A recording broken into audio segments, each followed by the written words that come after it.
Warehouse for everything you need for your next remodel. Windows? Check. Doors? Got it.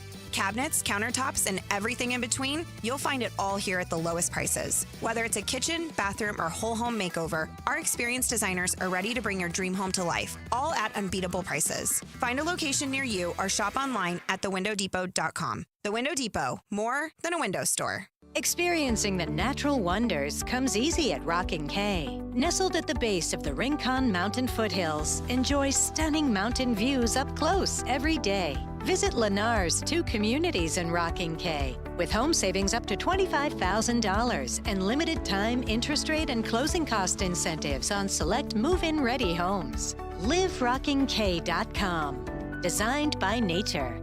Proud U of A radio broadcast sponsor. My heat and air were in a state of disrepair. Most plumbing problems start with a 4-letter word: drip, leak, clog. Whatever your plumbing problem might be, you can trust Pixarox Cooling, Heating, and Plumbing to deliver fast, honest, and reliable service by a plumbing expert that will find the right solution for your plumbing problems. Call us at 520-492-0748 or pixaroxcooling.com. Pixarox Cooling, Heating, and Plumbing. Honey, our yard looks like a jungle. It's full of weeds, and the neighbors are complaining, I know. I'm trying to get rid of them, but the product I'm using just doesn't work. Not to mention, I don't have the time. It's not just the weeds. I'm also seeing ants and the spider, a scorpion. I saw a scorpion, and I think there's a pack rat living in the garage. I get it. It's scary. I'll call University Termite and Pest Control today and get rid of them all. You're the best, honey. University Termite and Pest Control, locally owned. Find them online at bepestfree.com. Accidents cause hassles as big as the Grand Canyon. So we're hitting the road to spread the word about the bird. The Eagle at Goldberg and Osborne. Freeway fiasco in Flagstaff? Hurt in Havasu? Totaled in Tucson? No worries. The Eagle has offices across the state. From Kingman To Sierra Vista, where they fight hard to get you more. So relax and ride on. Because the bird is the word. Visit Goldberg and Osborne at 1-800-THEEAGLE.com. Motoring around one day, Bob heard all about it on the radio. Jack Furrier Tire and Auto Care advertising affordable tires and no hidden extras for one low price, including valve stems and the other critical tire thingies that cost additional elsewhere. But not at Jack Furrier's. Bob knows to never underestimate the importance of thingies. As cliches would have it, just then Bob spotted one of Jack Furrier's 14 locations and without hesitation claimed his new set of tires, installed for one low price, thingies included. Jack Furrier Tire and Auto Care. Since 1960, we're here to get you there. Bear down, Wildcat Nation. Our Window Depot coverage of U of A basketball continues. This is the Meridian Wealth Management Arizona Game Day, a full wrap-up of today's Wildcats contest. Top takeaways, reaction from the players and head coach Tommy Lloyd, plus your thoughts on what you saw. The postgame show is brought to you by Meridian Wealth Management. Wealth well managed, life well lived. This is your home for Arizona basketball. Wildcats Radio 1290. Arizona by 5, 2:45 to go. Lewis driving right, hook it out. Vasar, one bounce to Love. Love drives right around Biddle and slams it home. 7-point Arizona lead. Dana Altman wants a timeout. 2.5 minutes to go. Caleb Love, 15 second half points. Can I be that voice that says 21, Sweet 16s? Arizona is moving on. Brick City. Hopefully we won't shoot bricks in Brick City. Just make a lot of baskets. That's the nickname for Newark, New Jersey. Brick City is the next stop on the road to the Final Four for your Arizona Wildcats. Bring on Duke. The rematch. Arizona beats Oregon 87-83 after they were down 15 points in the first 5 minutes. And we were all like, oh, Lord, here we go again. But I really think my top takeaway was the interview that Tommy did with Andy Katz, where he was like, hey, it's still early. We ain't worried about it yet. And then they came out. And just took control of that game. I think it was, what was the count? 17 points for Oregon in the first 5 minutes, 16 points in the next 11 minutes. After that, Toby Awaka and KJ Lewis were really the catalyst that got things going, turned around at the defensive end of the floor. And just what a performance by Toby Awaka. An absolute maniac on the boards in this game.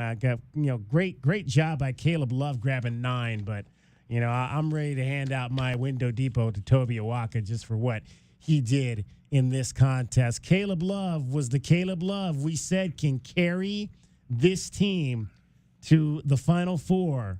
29 points, 10 of 18, 5 of 7 from 3, and Jaden Bradley just doing everything. I think if I read his, let me just look at the numbers again.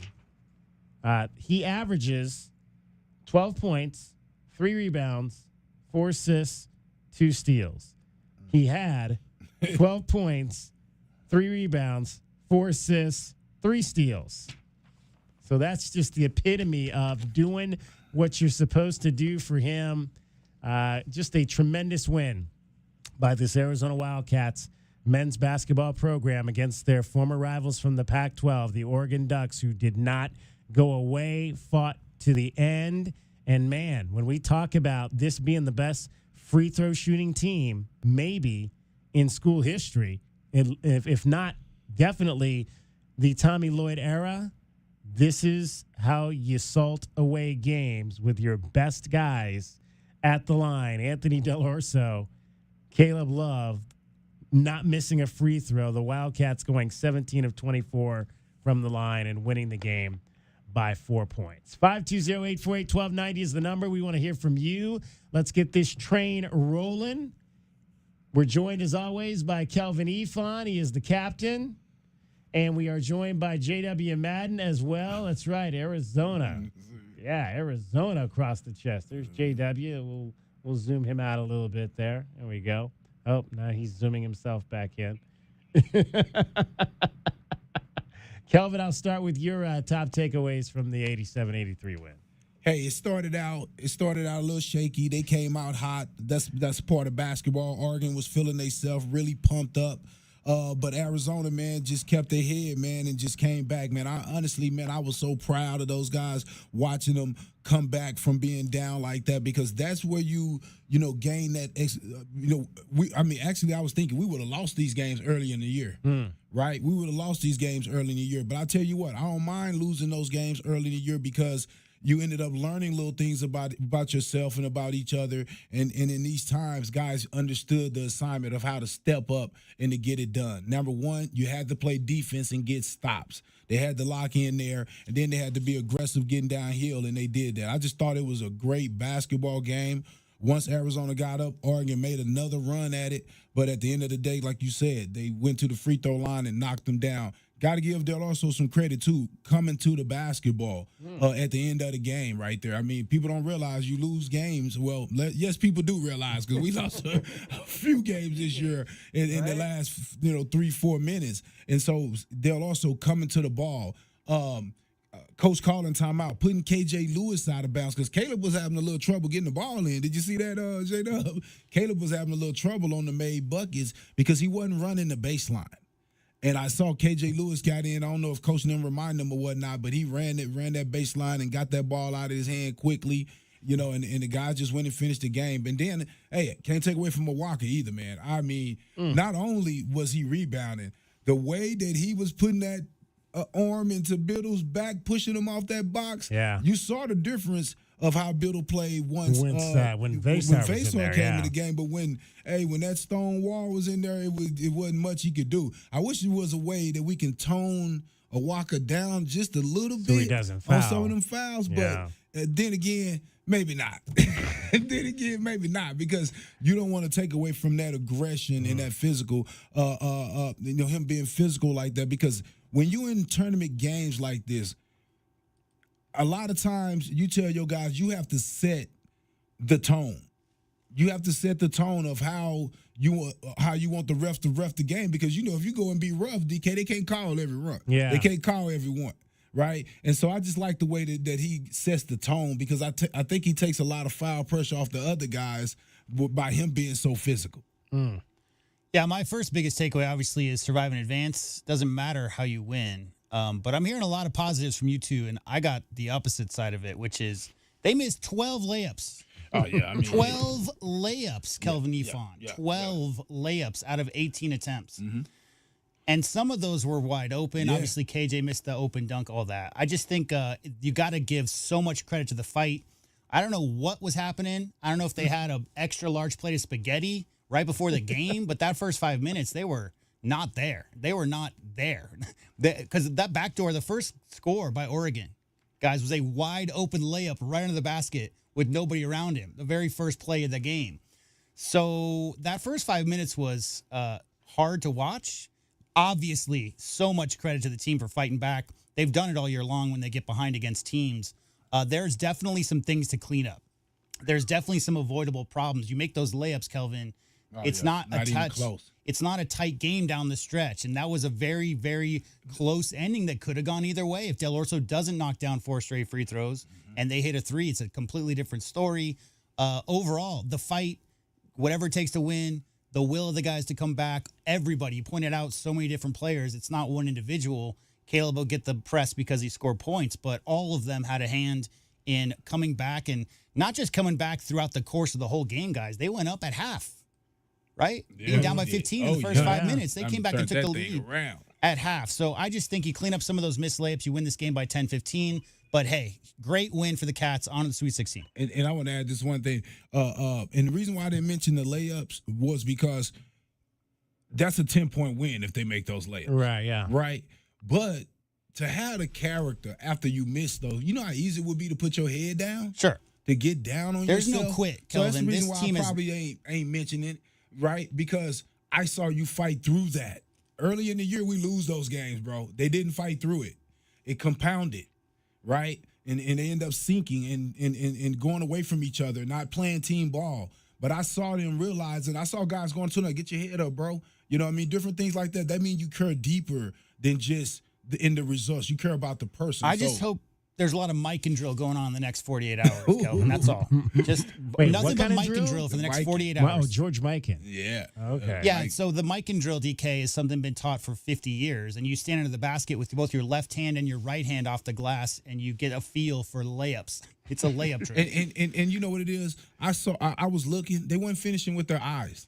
Yeah. Sometimes it gets so easy and routine. You've been doing this since you were a little kid, first grade or whatnot. So you just think you get by that first defender and you at the bucket and you can't believe there's no one there to challenge. So you just think it's a layup. You think it's easy and you underestimate it.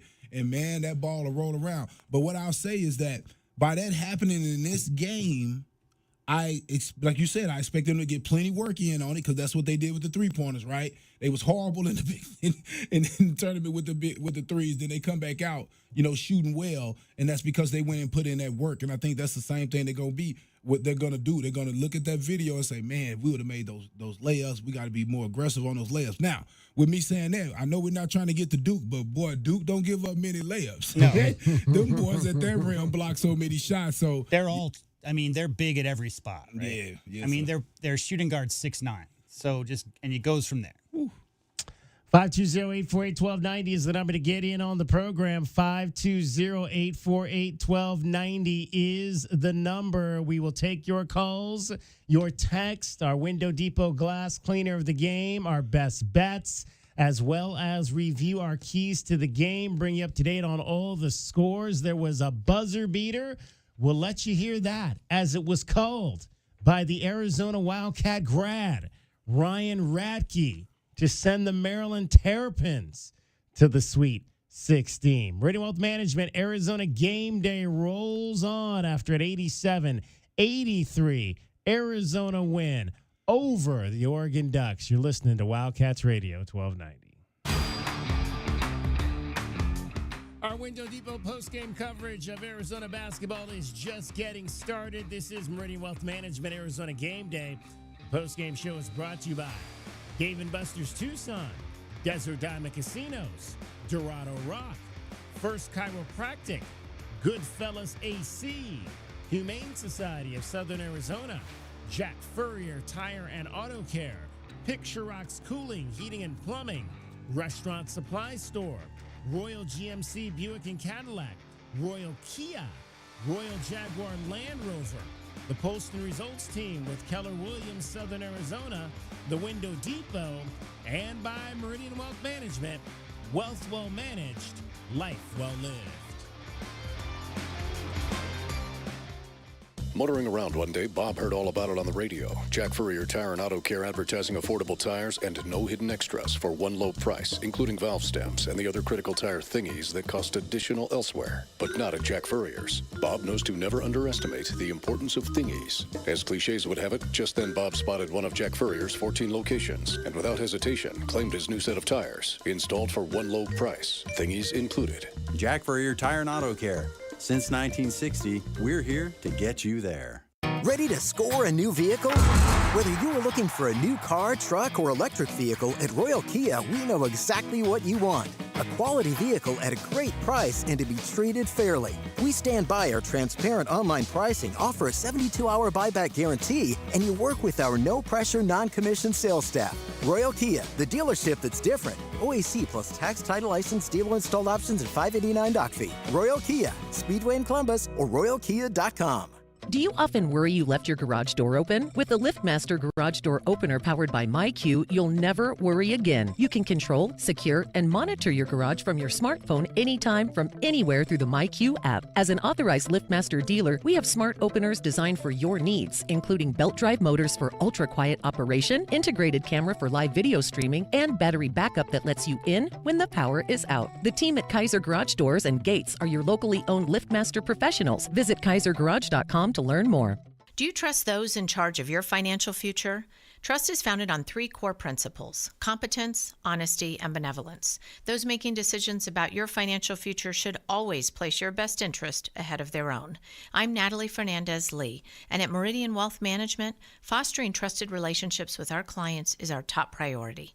Call us at 719-1433 or visit meridianwealthllc.com to learn more today. Advisory services provided by Meridian Wealth Management, a registered investment advisor. Hey homeowners, are you ready to chill out and go green? Goodfellas Air Conditioning can help. Introducing our latest lineup of energy-efficient systems featuring the new R32 refrigerant. It's cooler, greener, and better for the planet. You'll enjoy lower energy bills and a smaller carbon footprint. Not a fan of change? Goodfellas has a surplus of reliable R410 systems available. Unsure about what system you have or have questions? Give us a call for a free inspection.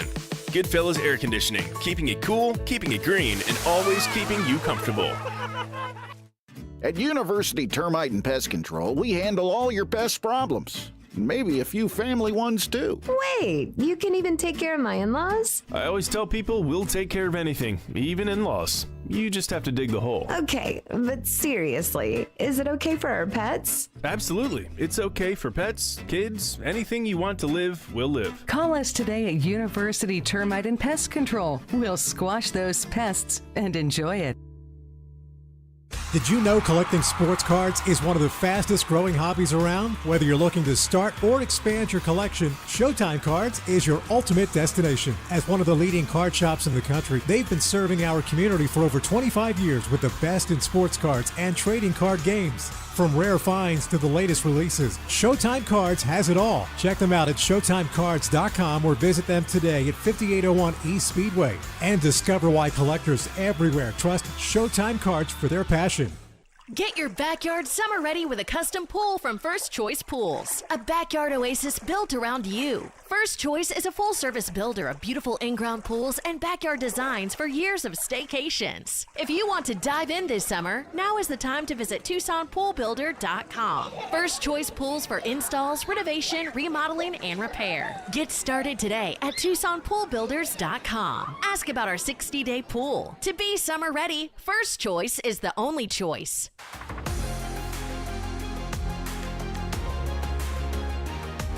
A Window Depot coverage of the Wildcats rolls on. This is the Meridian Wealth Management Arizona Gameday postgame show on Wildcats Radio 1290.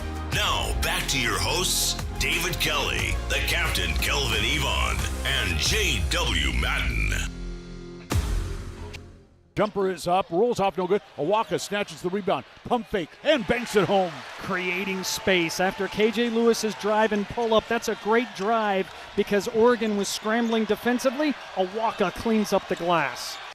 Toby Awaka, what a game for him in this second round of the NCAA tournament. 12 points on 6 of 8 shooting, 5 offensive rebounds, 14 rebounds total.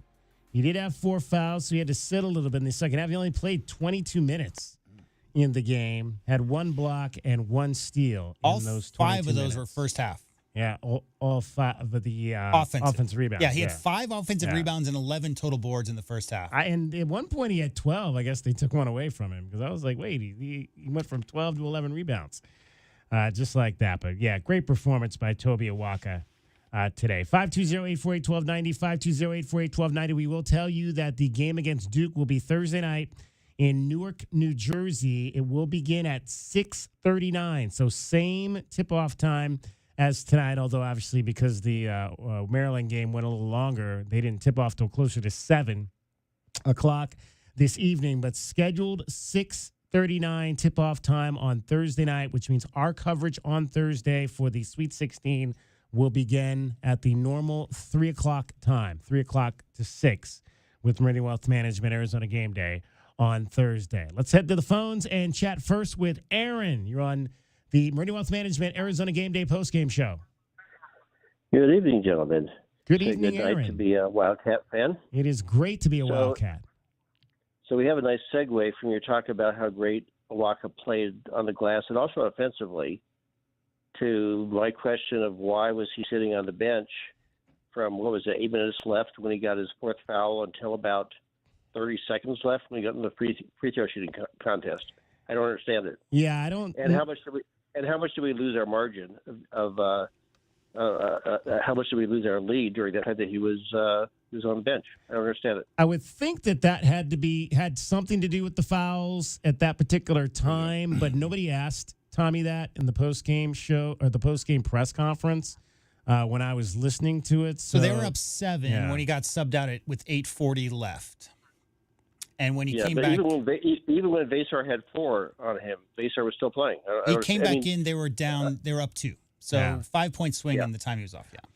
But I mean, it was palpable the extent to which that 46-year-old center that Oregon has. What's his name? 46. Nate Biddle. Yeah. He sadly, he was owning Vasar. Oh yeah, no question about that. I mean, it was a clear difference from when Awaka was in there and when Vasar was in there. Well, I'll say this. I think a lot of time as a coach, the reason why you take your guy out in that situation is he's very valuable.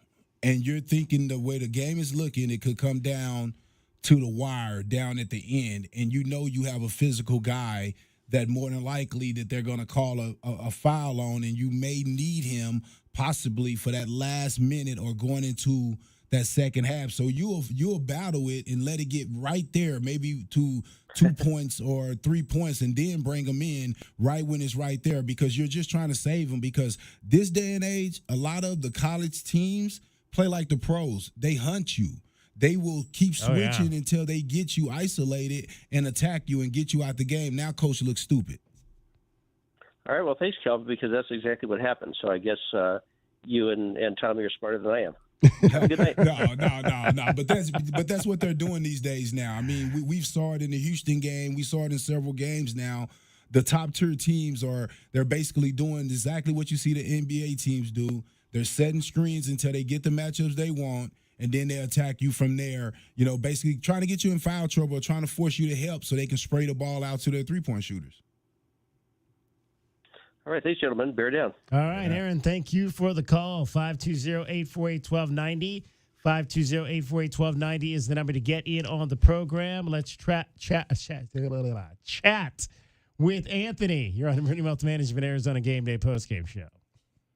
I'm bear down, guys. I'm barely hanging on with the string, man. This game was torture. Come on, Anthony.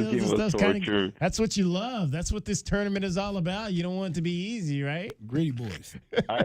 I love March Madness. I love this time of year. But then halfway through the game, I start thinking, what am I doing to myself? And it's just very painful. What do you call it? Just very, man, it's just rough, especially that first 4 minutes of the game, man. That was very scary and got ugly quick. And I was just like, oh, man, this is going to be a long night. Then they do that interview with Tommy, and Tommy just, I guess Tommy, like, just had a good read on things with his team. Like, hey, it's early in the game. We just worked. To just comment on what Aaron was saying, when we pull out Awaka at 8 minutes and 30-some seconds left, at that point in time, Visar still has 2 fouls. Visar gets his third and fourth in that time, but I agree with Kelvin. At that point in time, if you put Awaka in at the 6-minute mark, they're going to, I forget his name, that's the guy who just referred to him, 47-year-old. Biddle. Yeah. Granville Waiters. Yeah.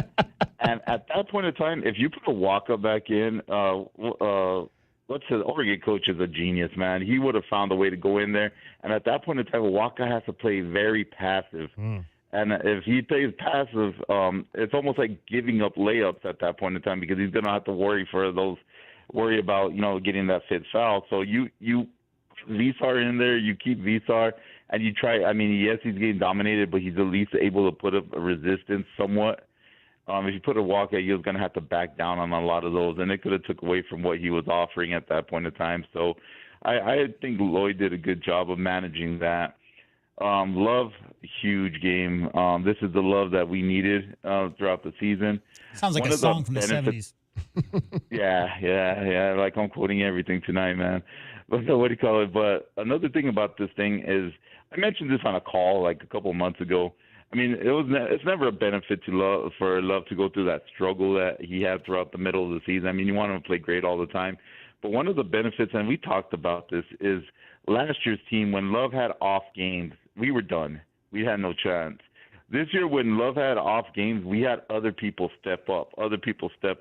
And now that Love is on the last couple of games, you had a walk up 12-12 before halftime. You had Bradley. I think Bradley scored 1 point in the second half, but he had 11 in the first. He had 11 in the first half. You had other people just helping. And we needed everybody. Oregon played a great game today too, so we needed everybody in on this game. Just very, like I said, I'm going to try to go to sleep. I have to wake up at 5 in the morning, but I don't even know if I'm going to be able to. It was just a crazy night. Yeah, there's a lot of people not happy with the way that Tommy Lloyd handled that whole situation with Toby Awaka. I would be real interested. Hopefully we'll get a chance to talk to him and ask him more about that and get a clear indication of what he was trying to do there. But, again, it worked out for the Wildcats, and that was the benefit. Kelvin, I got a question for you on this. How do you feel about it? Because if a Walker comes in at the 6-minute mark, they go right at him. And at that point in time, he's going to be playing passive. And it's almost going to be like, giving up 2 almost every single time that they went to him. Do you agree with me, or you think you try to fight Visar and hope Visar gets a stop once in a while? No, I totally agree with you. My game plan at the beginning was play Biddle one-on-one. I didn't think that he could beat you one-on-one in the post, rotating Vasar and Awaka on him. But at that situation where Awaka is 4 fouls, and he would have got it going over the back trying to get offensive rebound. That's just who he is. I mean, so you know how he's wired as a coach. You understand that your guy is a physical guy on both ends of the court. That's just automatically, getting him fouled out early. Now you look stupid. Now as a coach, you look stupid if you lose that guy with that much time left. I watched Baylor coach make that mistake in the game that they were playing early. They were in the game, and he left him in, and he got his third foul in the third quarter. Then in the first, Omir, the big fella Omir for Baylor, got his third foul early in the first half. Then in the second half, early, he got his 4th foul. So it just changed the game. Yeah, changed the game. So man, I thought he did the smart thing. I was watching as the game was going on. I was cool with it because I understood what he was trying to do. They wasn't all the way back. It was tight, but that's one thing that you don't understand as a player, that confidence that your coach have in you, and understanding that you got to let me fight it out. It's just like your son, right? It's just your kid. You got to let him. He out there in a little fight, and he's kind of getting beat on a little bit, but hey, he got to get through it because it's life, and that's kind of what Vesar was. You also have to think about it in simple terms, right? So Tobe Awaka is a dominant national leader in rebounding, one of the best rebounders per minute in the entire nation. He's not a perfect, Kelvin, on-ball post defender. He's very good. He obviously pushed Biddle out where Vesar couldn't. But what he does more than anything is he puts his body on guys and allows and affords the other guards to go get what? Defensive rebounds. Do you know, Anthony, how many offensive rebounds Oregon had from the 8:30 mark till the 44-second mark when Tobe Awaka came back in? Zero. Probably a few. Zero. Oh, zero? Zero. So you can make up for the dominant rebounder not being in the game, Kelvin, by all those other guys group rebounding and swarming to the ball. So without Tobe in there, what they're really lacking is that big body boxing guys out under the hoop. It didn't matter because Oregon did not get any offensive rebounds during that stretch where Tobe was in the game, and that was really the big issue. Both teams went cold, guys. You remember? Like, the shots were not falling in that last 6 minutes of the game. Both teams are cold, a lot of free throws, but the worst scenario is Awaka goes to the bench, and they start getting offensive rebounds because they're pushing Vesar out the way and finding a way to get second-chance points. That did not happen. Arizona gets the win. Yeah, so it was another thing about that, too. Say you put Awaka in the 6-minute mark. Basketball, especially with these kids, basketball is all about momentum, headgear, like what goes on between the ears. Say Awaka gets called with something silly at the 5-minute mark and he's out. All of a sudden, you lose that, it's like a mental dagger on the team. And the way this Arizona's team wanted to keep going. Everybody's able to make some plays. Henry made a couple nice little plays, a nice dunk, a couple of nice screens. And that's another thing that you might lose with Awaka, because at that point in time, then you have to be worried about setting that screen and then getting called for a junk screen play. Yeah, so there's so many things different. I love the way Lloyd handled it. Tonight we got a little bit of Jekyll and Hyde with KJ, but I'll say his energy was great the whole game. Really pushing. We're playing 100% hard, but we got like I said, a couple little plays, a bonehead, a missed dunk, and then the grab back for the tee. But and then you had a couple of bad shots here and there, but big three in the corner. I mean, for every dumb shot he takes here and there. What do you call it? That was a big shot that he hit. It also, and I just love. Anthony, real quick. I'm sorry. When they were down 19-4, what happened? They brought Carter Bryant and KJ off the bench, and those guys, Kelvin, turned the water off for the guards for Oregon, because that's really what spurred that turnaround. Oh, yeah. We got to give credit to Carter Bryant and KJ with their on-ball defense and getting deflections, getting blocked shots. Those two guys, more than anybody, were paramount for that comeback, being down 19-4. Yeah, because that's why I said we had the Jekyll and Hyde one too, because he played great. He had some we got the whole KJ experience, some great plays and then some silly ones. But one thing he did play with heart the whole game. Nobody was madder about that dunk tech than he was, right? He was not happy with that play. He was so nonchalant when he went up to dunk. You can tell that he's so used to having those supreme bunnies, and he didn't go up strong. He went up nonchalant. Hopefully that's what he see when he look at the video. He was nonchalant on a few of those. And did you notice the next time he went up and under for a layup? Next time he was right at the rim for a finish. He didn't try to dunk it at all. He had space to potentially try to go up strong and dunk it. He got the guy up in the air on the other side of the rim, came back the other side for an easy reverse layup. So it does not matter. We talked about this, Kelvin, a couple games ago. A lot of players these days, they really want to look pretty out there. They want to make the highlights. We know the deal. It does not matter how pretty your layup is. It matters if the ball goes through the basket. That's literally all that matters this time of year. Nobody's going to remember your pretty layup 20 years from now. They're going to remember your team made the Sweet 16. That's it. Well, guys, great night. I know you guys have a long night ahead of you guys. Bear down like always. Let's plan on talking 4 more times, hopefully. 4 more times. Let's do it. 4 more times. Let's do this. Well, guys, you have a good night. Bear down and enjoy the rest of your evening. Thank you, Anthony. Always appreciate Go get some your rest, call. Anthony. Appreciate it. 520-848-1290. Let's get a break in here. We'll come back, have more. We'll take some more of your calls, read some texts we've gotten. in. If you want to get in on texting us, 520-848-1290 is the number to do that. We're streaming the show. I think I've already done it. Put the show up live. It's on Instagram Live right now. So we're on Instagram Live. We're on YouTube. We're on Facebook. We're on Twitch. You can see us on all of those platforms as well as listen to the show, WildcatsRadio1290.com. Download the Wildcats Radio 1290 app. Hit us up on any of your smart speakers, whether that's Alexa, Google Play. Just say, put on Wildcats Radio 1290, and you've got the post-game show in your living room while you're finishing up your Sunday chores or just sitting around having a nice beverage of your choice to unwind after an 87-83 win for your Wildcats that has sent them to 21 Sweet 16s. Much more straight ahead. You're listening to Wildcats Radio 1290. Don't hold back. Just dive right in. This is Desert Diamond. The round-the-clock, off-the-charts, over-the-top spectacle that puts a shine on any day, anytime. The tables are hot to the touch. The slots are spinning winners every day. And the point spreads are yours for the taking. So go ahead. Live the diamond life. Desert Diamond Casino. Visit ddcaz.com. An enterprise of the Tohono O'odham Nation.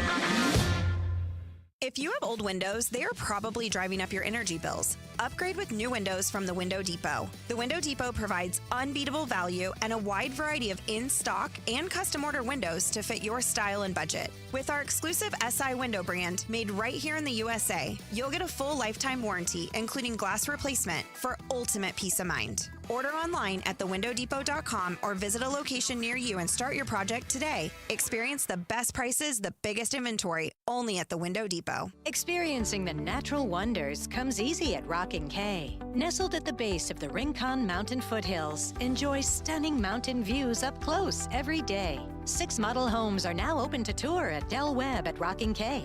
Here, life is about more than just beautiful homes. It's about the experiences waiting outside your front door at this new 55-plus active adult neighborhood.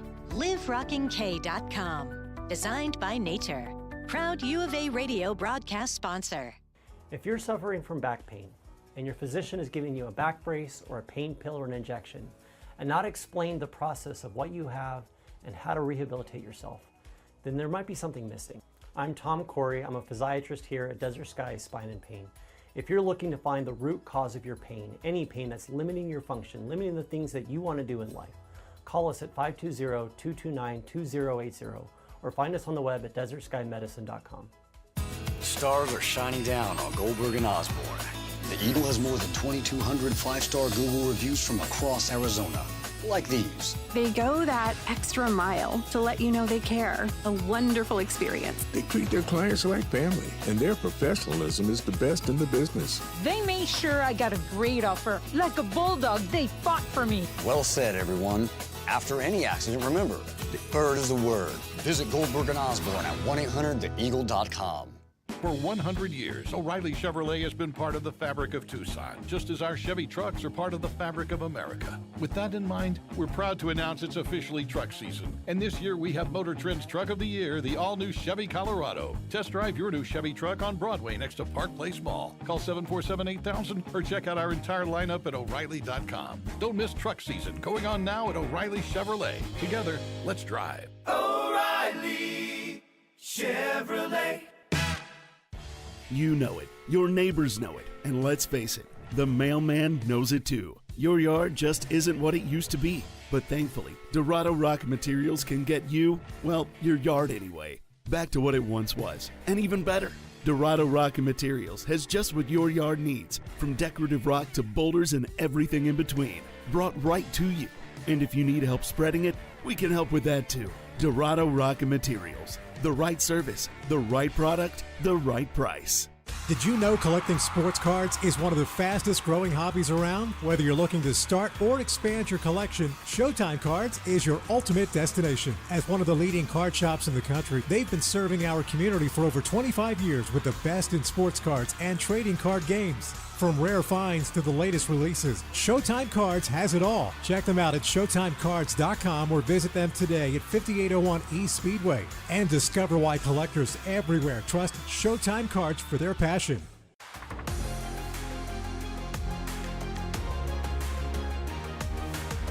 Depot coverage of the Wildcats rolls on. This is the Meridian Wealth Management Arizona Gameday postgame show on Wildcats Radio 1290.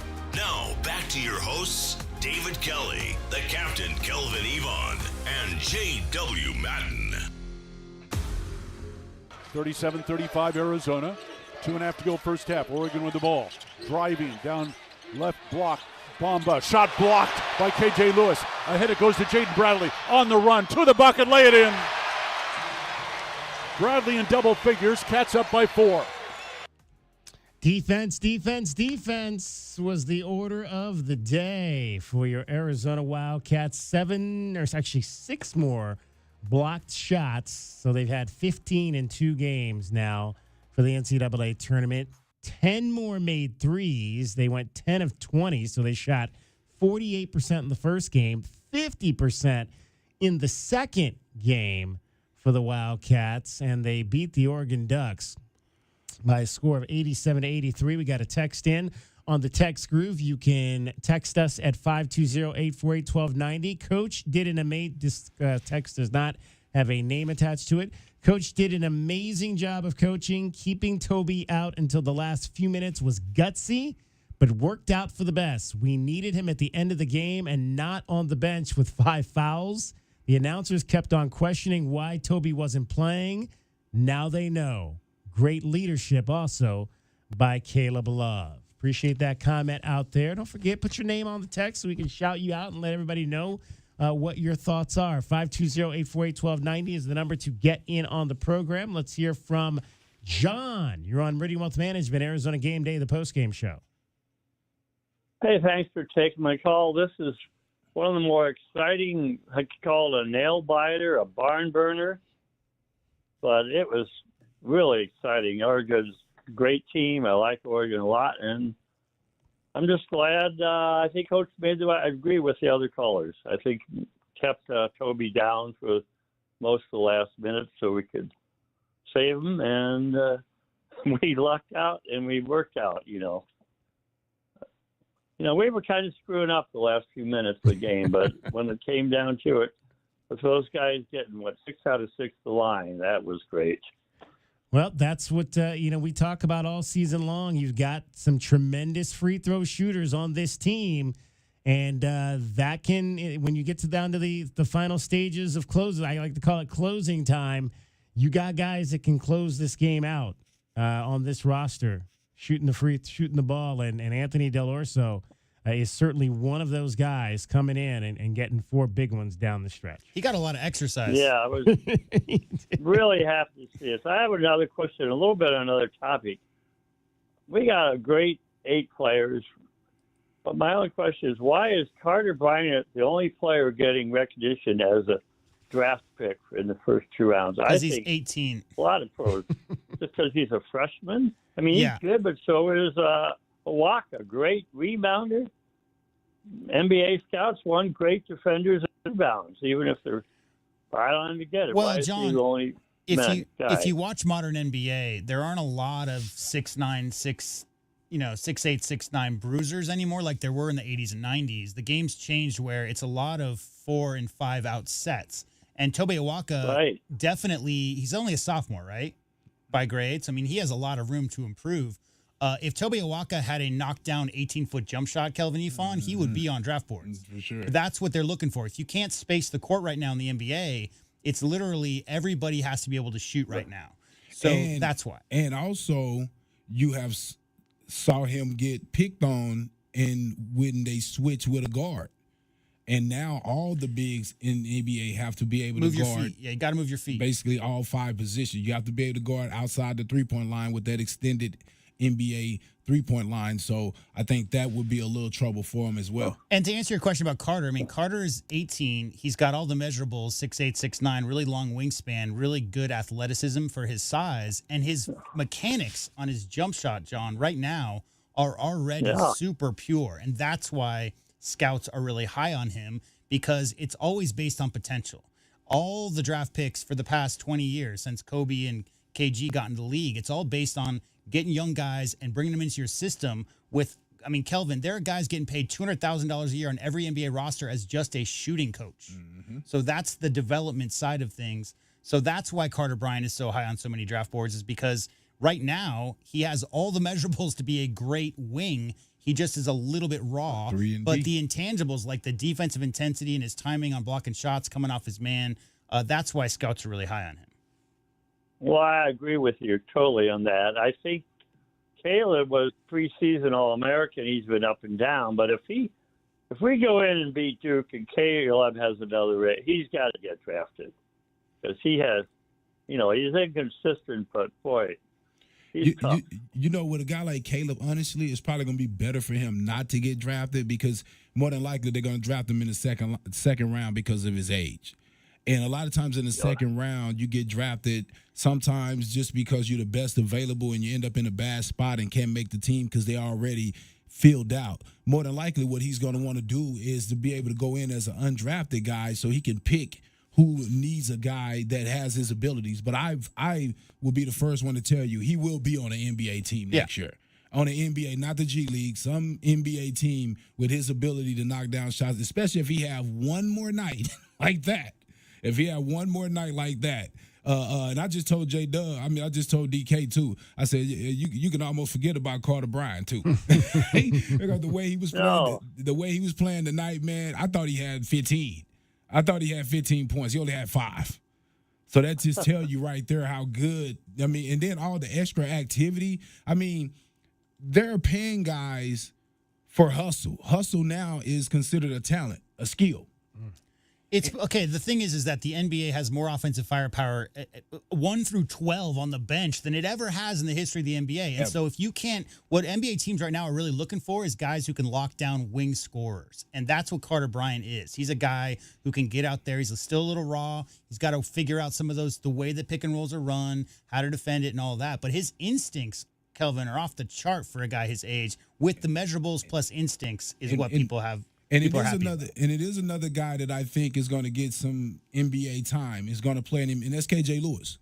Of course. Because he's a guy that could guard those positions. Of course, he's going to have to get a lot more smarter, which comes with being in the NBA. You're going to be playing with some of the smartest players in the world, so that'll take away some of the ball handling mistakes that he ends up making, right? But as a guy that can come in the game and defend 1, 2, and the 3 position and give you that hustle and fight, I think he's a guy that's going to end up, getting some time. I would not be surprised if 10 years from now there was an Aaron Holiday or Drew Holiday, kind of thing going on. Just like straight up, Kelvin, one of the 20 best lockdown guys in the perimeter. And if he's open, he's going to knock down a shot. His mechanics are good. Yeah. The hand injury has affected his shot quite a bit this second half of this season, but I could definitely see KJ Lewis transforming himself into a knockdown outside shooter with just his release. His release is really pure. Well, I agree. That could happen, If you guys remember way back when we had the rookie Sean Works on one of the early Lewis Olson teams, he was a bad freshman. But Luton coached him, and they guys didn't leave those years. And he was a senior, and then he got a lot of NBA time. I think he played in the Lakers. But Sean Works, yep, he was really bad his first year, but he had the potential. And I don't know if does anyone of you guys remember Sean Works? Oh, yeah. Of course. I was in college when he played here, yeah.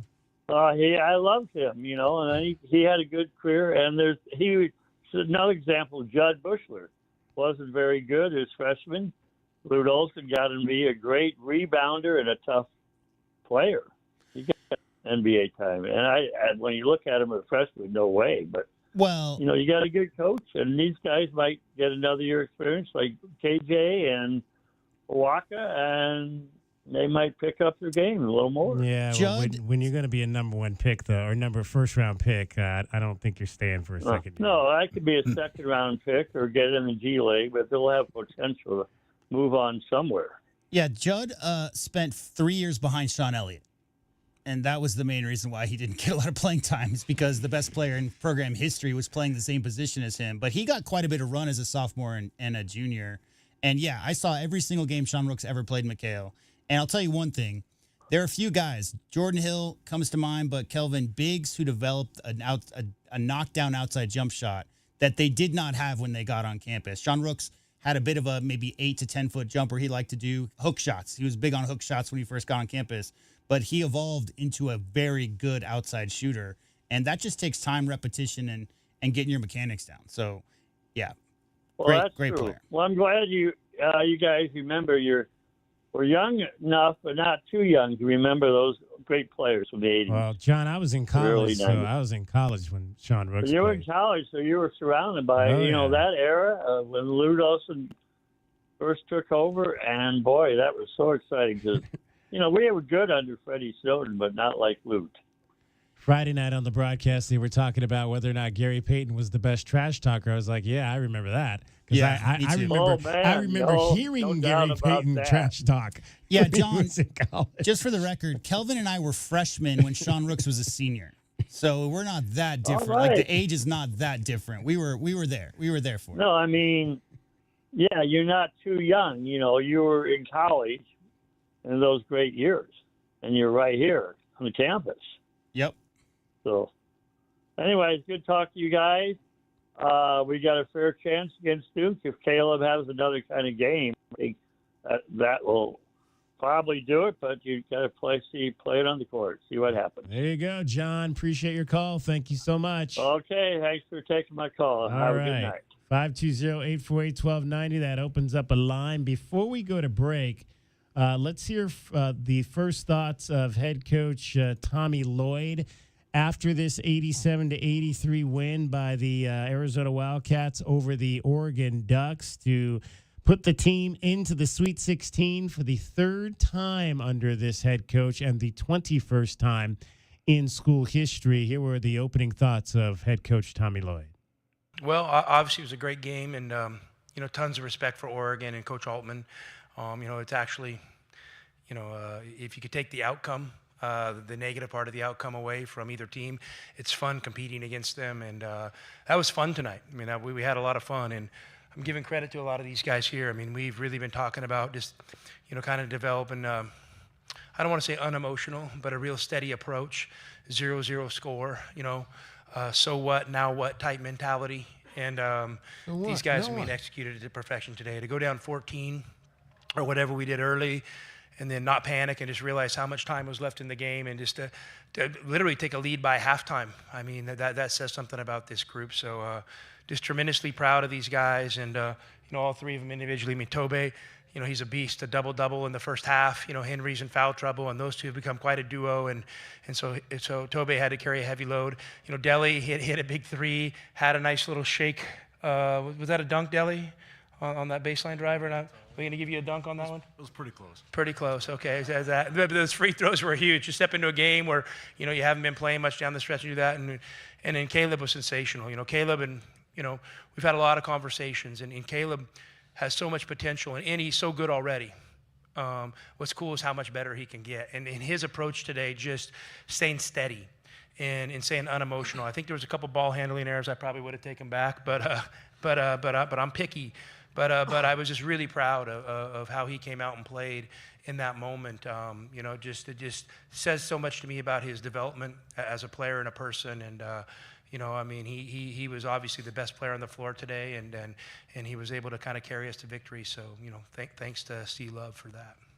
All right, that was the head coach, Tommy Lloyd. His first thoughts after an 87-83 win over the Oregon Ducks. We'll hear more from the locker room, from the dais in Seattle. Who do they have up there?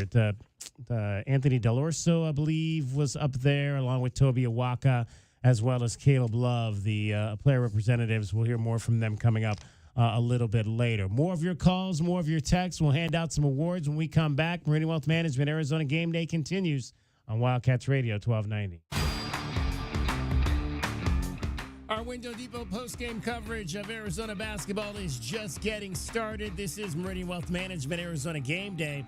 The postgame show is brought to you by Dave & Buster's Tucson, Desert Diamond Casinos, Dorado Rock, First Chiropractic, Goodfellas AC, Humane Society of Southern Arizona, Jack Furrier Tire and Auto Care, Picture Rocks Cooling, Heating and Plumbing, Restaurant Supply Store, Royal GMC Buick and Cadillac, Royal Kia, Royal Jaguar Land Rover, the Post and Results Team with Keller Williams Southern Arizona, the Window Depot, and by Meridian Wealth Management. Wealth well managed, life well lived. Your home for everything Arizona Wildcats. You're listening to Wildcats Radio 1290, KCUB Tucson, a Cumulus media station. The cold Arizona nights are here. Is your furnace ready? For just $59, Rightway is offering a complete system tune-up, ensuring your furnace runs efficiently to keep your home comfortable all season long. Routine maintenance is key to avoiding costly breakdowns. And with over 9,000 five-star Google reviews, you can trust Rightway to get the job done right. Plus, we'll include a free carbon monoxide test for your peace of mind.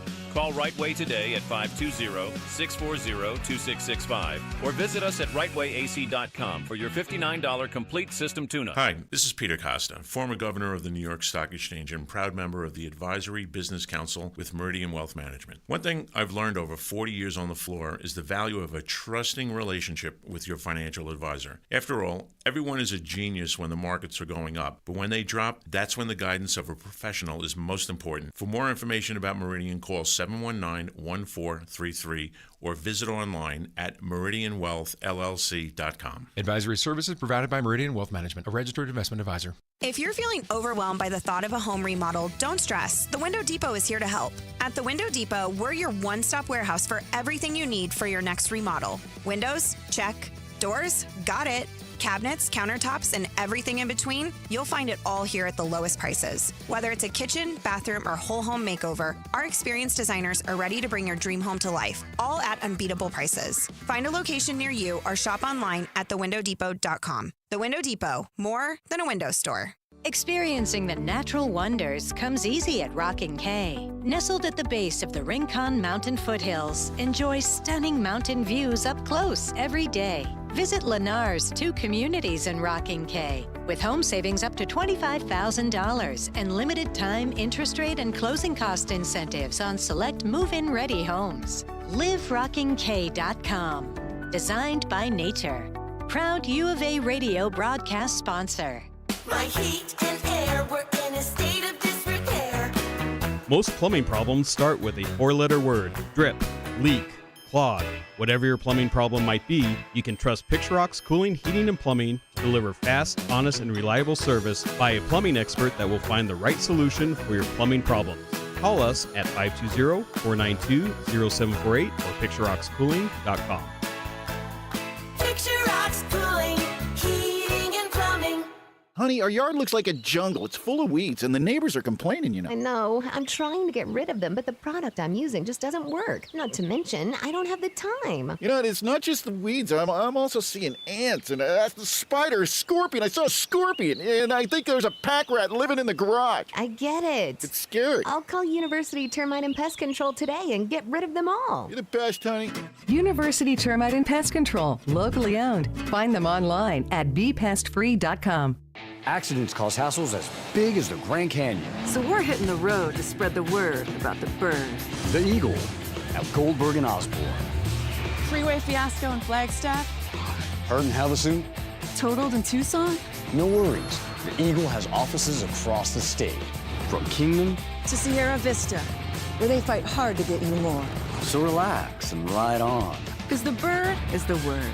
Visit Goldberg and Osborne at 1-800-THEEAGLE.com.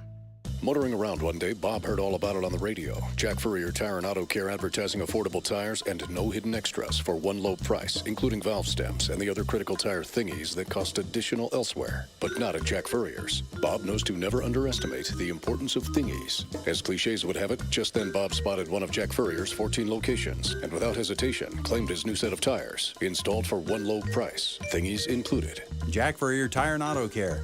Since 1960, we're here to get you there.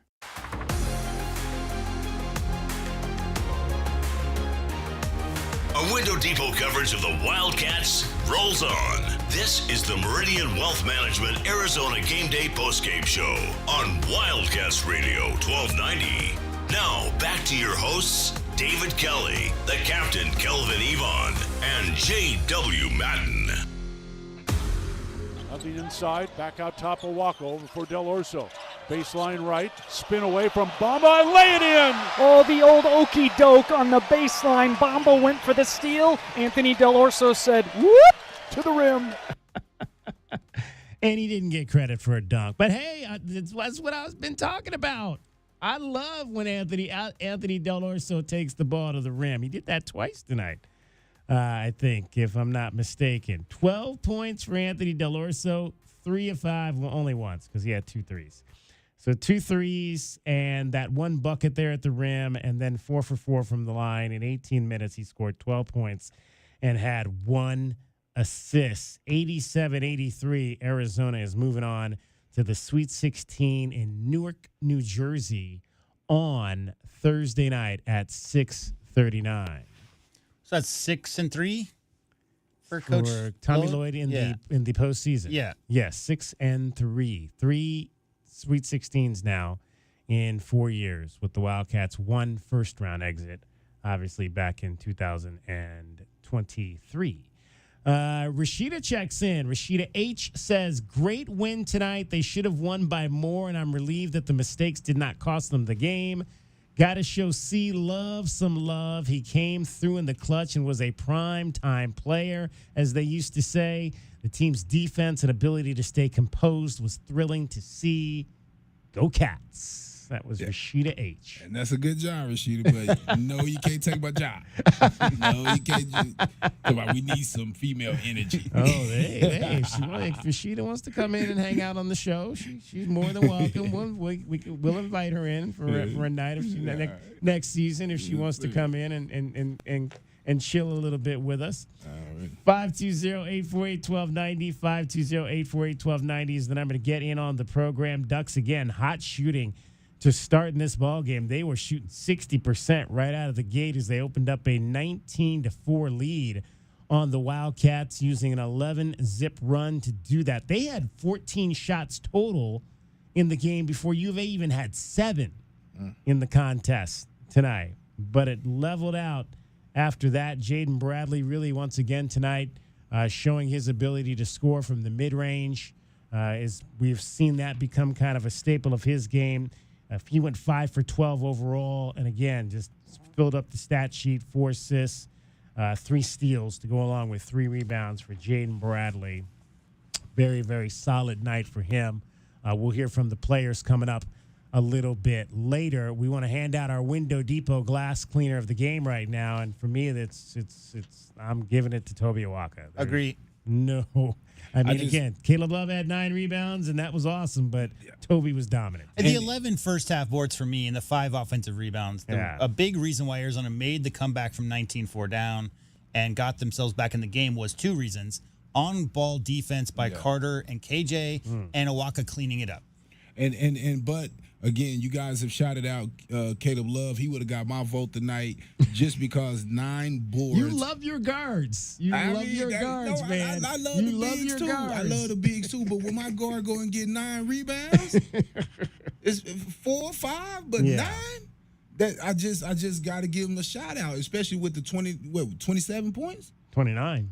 So you getting 29 points, and then you go and grab me 9 boards. And I think most of them was defensive. Was it 8 defensive? 8 defensive rebounds. Man, come on now.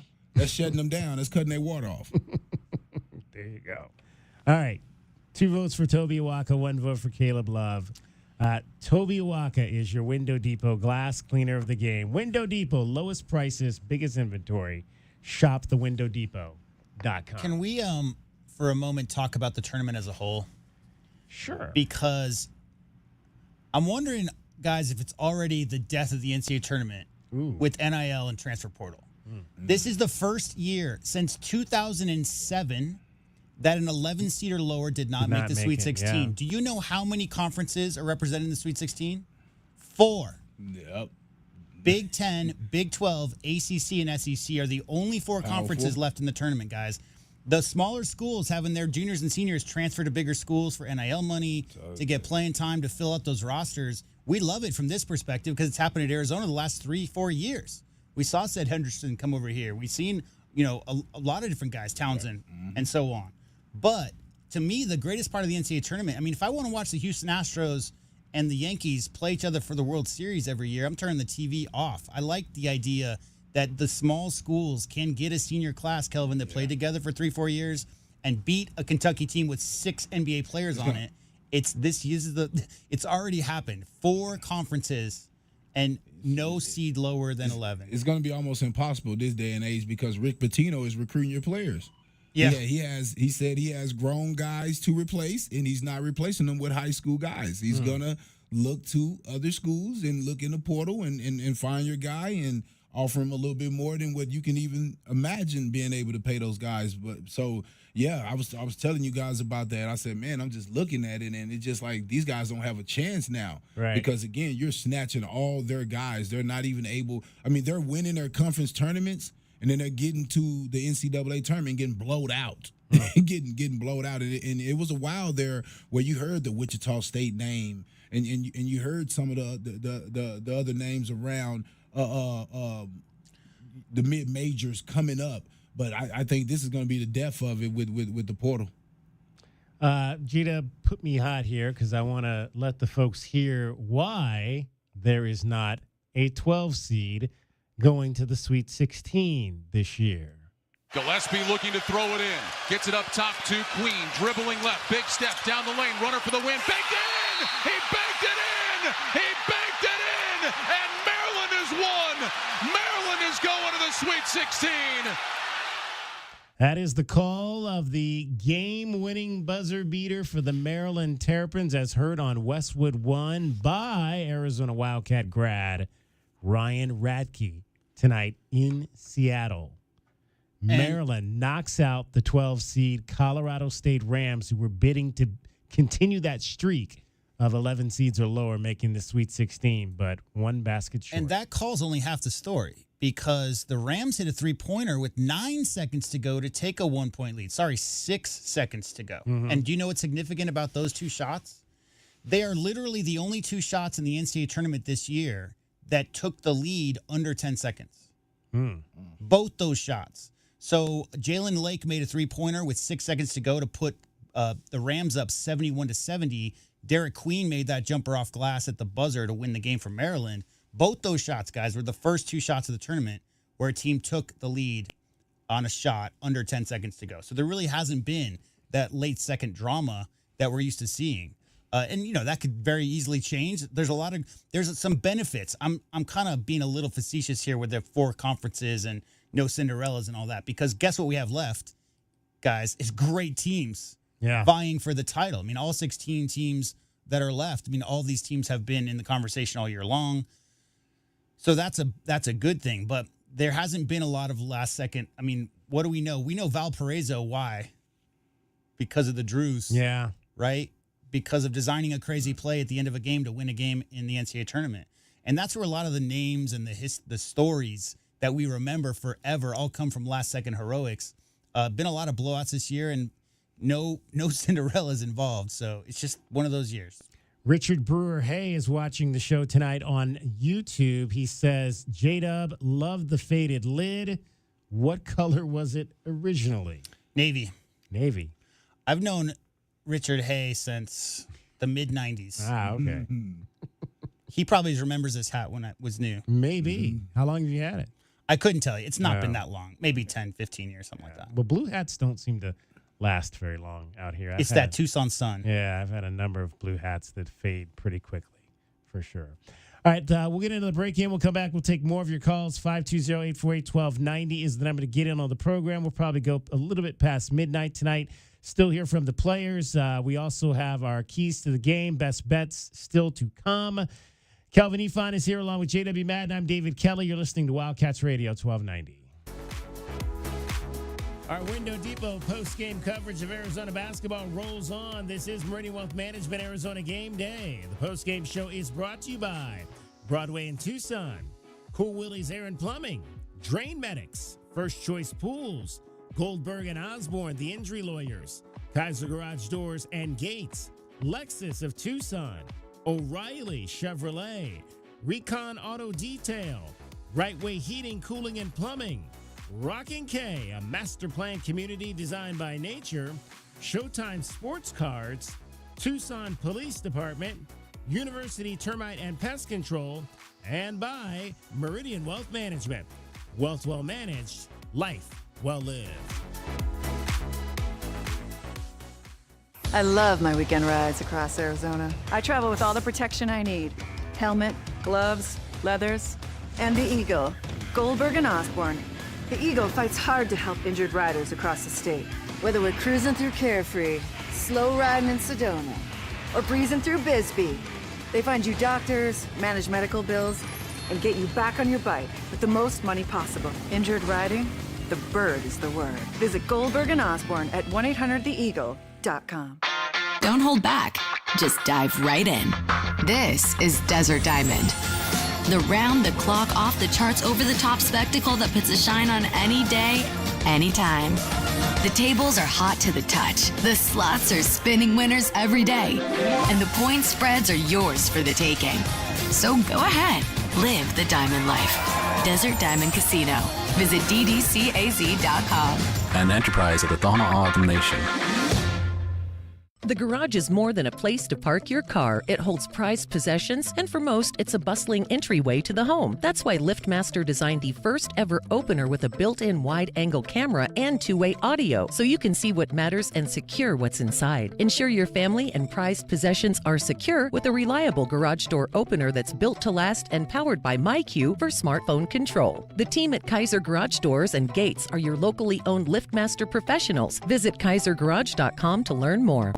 Ready to score a new vehicle? Whether you are looking for a new car, truck, or electric vehicle, at Royal Kia, we know exactly what you want. A quality vehicle at a great price and to be treated fairly. We stand by our transparent online pricing, offer a 72-hour buyback guarantee, and you work with our no-pressure, non-commissioned sales staff. Royal Kia, the dealership that's different. OAC plus tax, title, license, dealer installed options, and $589 doc fee. Royal Kia, Speedway in Columbus, or royalkia.com. JT Auto, where customers are family. Trust your vehicle to JT Auto professional and reliable automotive repair and maintenance services. JT Auto is conveniently located off Fort Lowell and Country Club. Open Monday through Friday. JT Auto is a full-service auto shop with satisfaction guaranteed, offering you the best in tires and wheels, auto repair, oil changes, computer diagnostics, suspension and brake service, and heating and AC. Bring your car to JT Auto, where customers are family. 623-7066. That's 623-7066. Day in and day out, we're inundated with commercials asking to review your portfolio or telling you to get a second opinion. This is Natalie Fernandez with Meridian Wealth Management, and I want to share the advice I give people every day. Talk to 3 different advisors at 3 different firms. It's important to understand their differences and find someone you can trust. I want Meridian to be one of your 3, and then you will decide who is best for you. To learn more, call us at 719-1433 today. Advisory services provided by Meridian Wealth Management, a registered investment advisor. My heat and air were in a state of disrepair.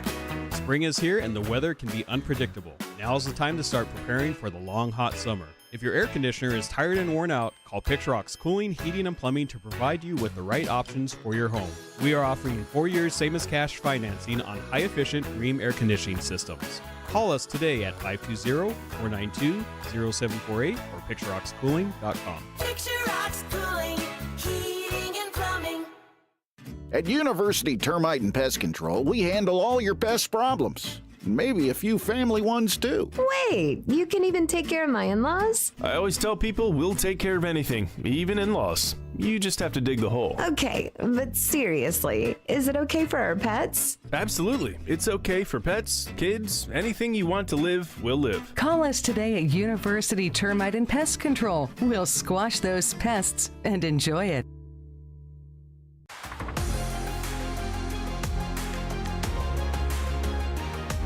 A Window Depot coverage of the Wildcats rolls on. This is the Meridian Wealth Management Arizona Gameday postgame show on Wildcats Radio 1290. Now, back to your hosts, David Kelly, the captain Kelvin Yvonne, and J.W. Madden. Henry Basar's checked in for the Wildcats.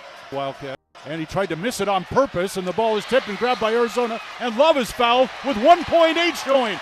Shellstad attempting to miss the free throw intentionally, and Arizona gets the rebound. Yeah, they went aggressive after that into the lane. I think it was both Toby and Caleb came up with it. So That was one of his 9 rebounds at the end, the most important one. And then he hit a couple of free throws. He was 4-4 from the line. And think about it. If Tobey get that and they foul him. Oh, yeah. Right? Yeah. But where did Caleb come from, J-Dub? Right. Where did he come from? Yeah. Came right from his heart. I mean, he flew in there. I mean, he wanted to finish that game. He knew that board was important because you know what he knew? He knew the guy was going to get fouled. He knew it was going to be an immediate foul. So usually, I guarantee you, any other time, Caleb would bag off and let a Walker have that. But at that juncture in the game, he's like, no, I got to get this board because I know they're finna foul immediately. You know what else he knows? There is no tomorrow. Yeah. I mean, this is it. Fifth year. Yep. He been there. Danny checks in on the text groove. The Cats are 58 for 114 from 3 since the start of the Big 12 tournament. So that's how many games? That's 5 games.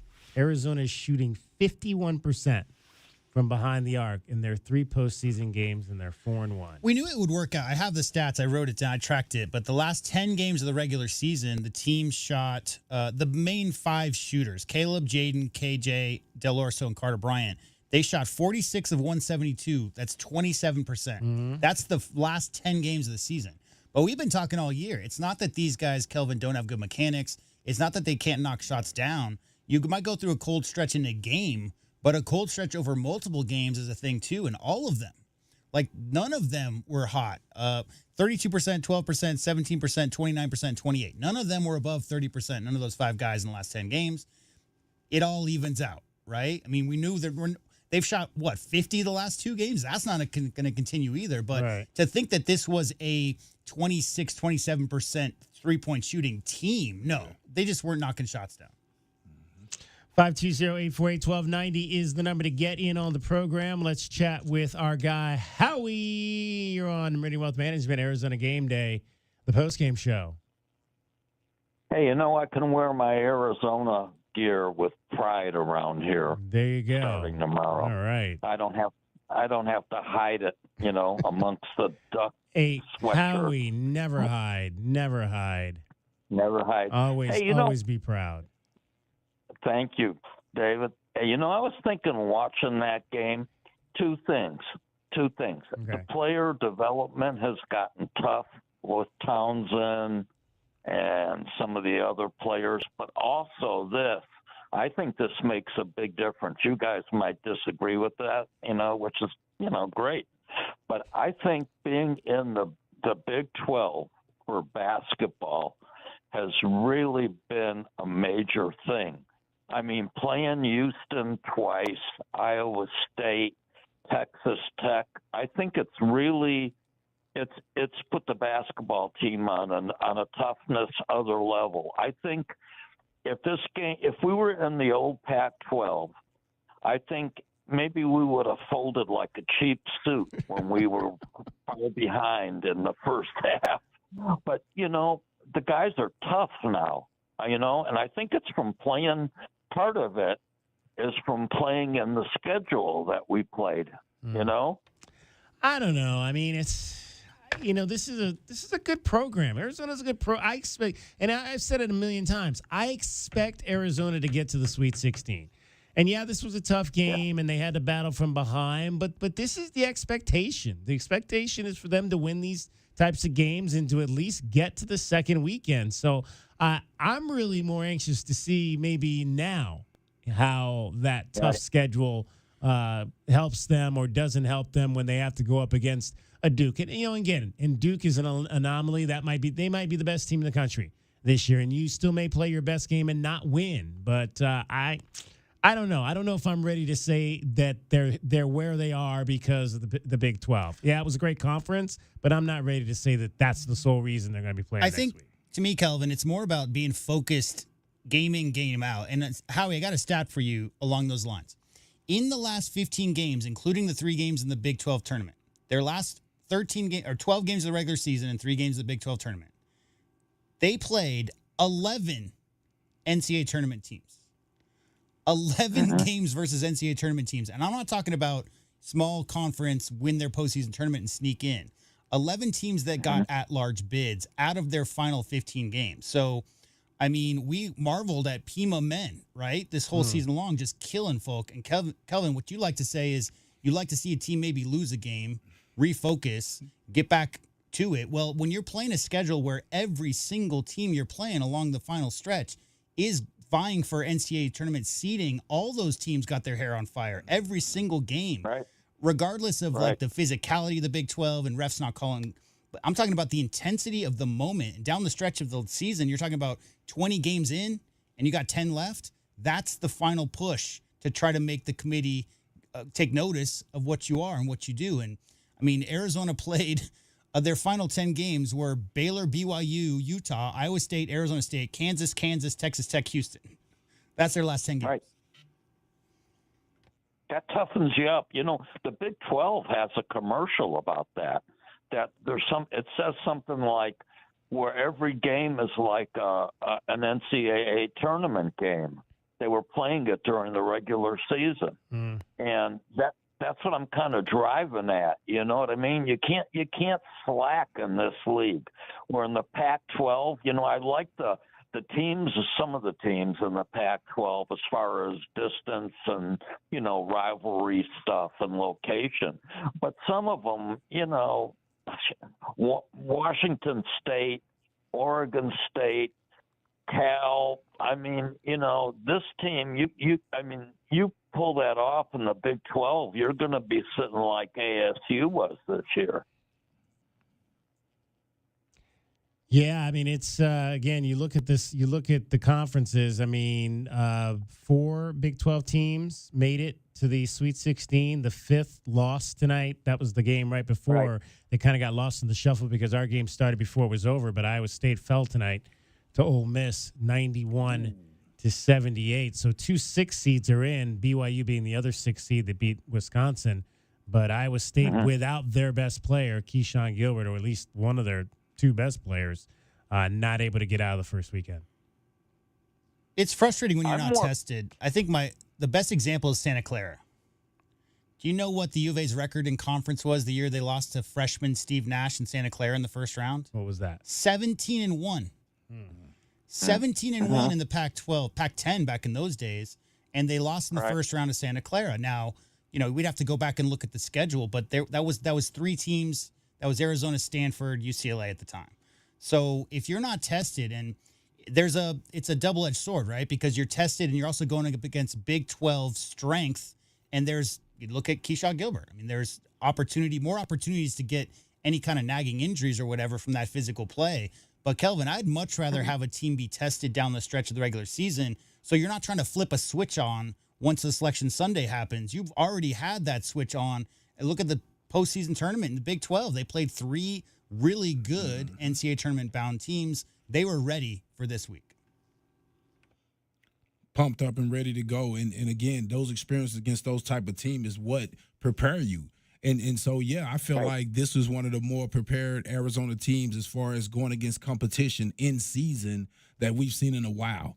I mean, probably ever, for me, be honest with you. I've never seen a lineup the way because Texas Tech was very good this year. Yeah. Right? And usually maybe not so much in the Big 12, but Texas Tech, I mean, so many teams that they had to face this year gave them a battle, which prepare you for championship time. And so that's the reason why they were able to collect themselves versus Oregon today. Well, real quick, like what we always talk about is, you know, it's hard to teach lessons to 18, 19-year-olds after a 20-point win. Yeah. Right? So if you're eking out wins by a couple points, there's a lot of stuff on film you can point to so you're consistently correcting bad habits throughout the course of the season, and you hope you get to the, you know, early March and you've ironed out a lot of that stuff and everybody's on the same page. Harder to do that when you're beating teams by 25 and the bench is getting cleared at the end every single game. And I was going to say, to me, that's our chance versus Duke. If we could keep that game close and make it a fight, that'll be an uncomfortable position for them. They've been blowing everybody out all year. Their conference wasn't like the Big 12, and this is going to be an opportunity to prove that this game. Probably the worst ACC in my lifetime. Honestly, how many? They only got 3 teams in, something like that. I mean, that's a league that always gets 5-6 deep at least, and has title contenders. Just North Carolina probably had their worst season in recent memory. So yeah, they didn't get a lot of challenge in their conference for sure. And Vasar wasn't a factor in the other game we played. Well, he wasn't even playing at that time, was he? Earlier in the season. Not as much. I mean, he played, but I'd have to look at the minutes. But he didn't play, not to the point he's playing now. No. Right.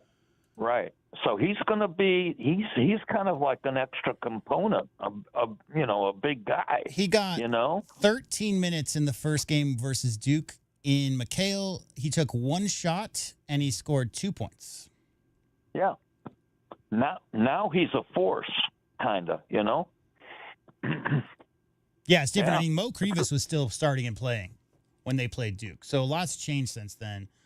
Completely different. Yeah. But, yeah, that's a tough squad. I mean, they're playing really well right now, and I'm sure we'll have all week to talk about that for sure.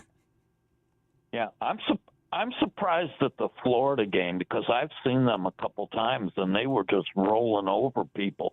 They've only lost, 3 games during the regular season? Yeah, 3 but or 4? that UConn team was on a 13-game NCAA tournament streak, and their coach is always going to have them prepared. So that's the reason that game was so close, is just because UConn's sheer will and determination, right? Right. But, yeah, Florida's a tough team. They're good. All the teams left. I've got them winning it all, Howie.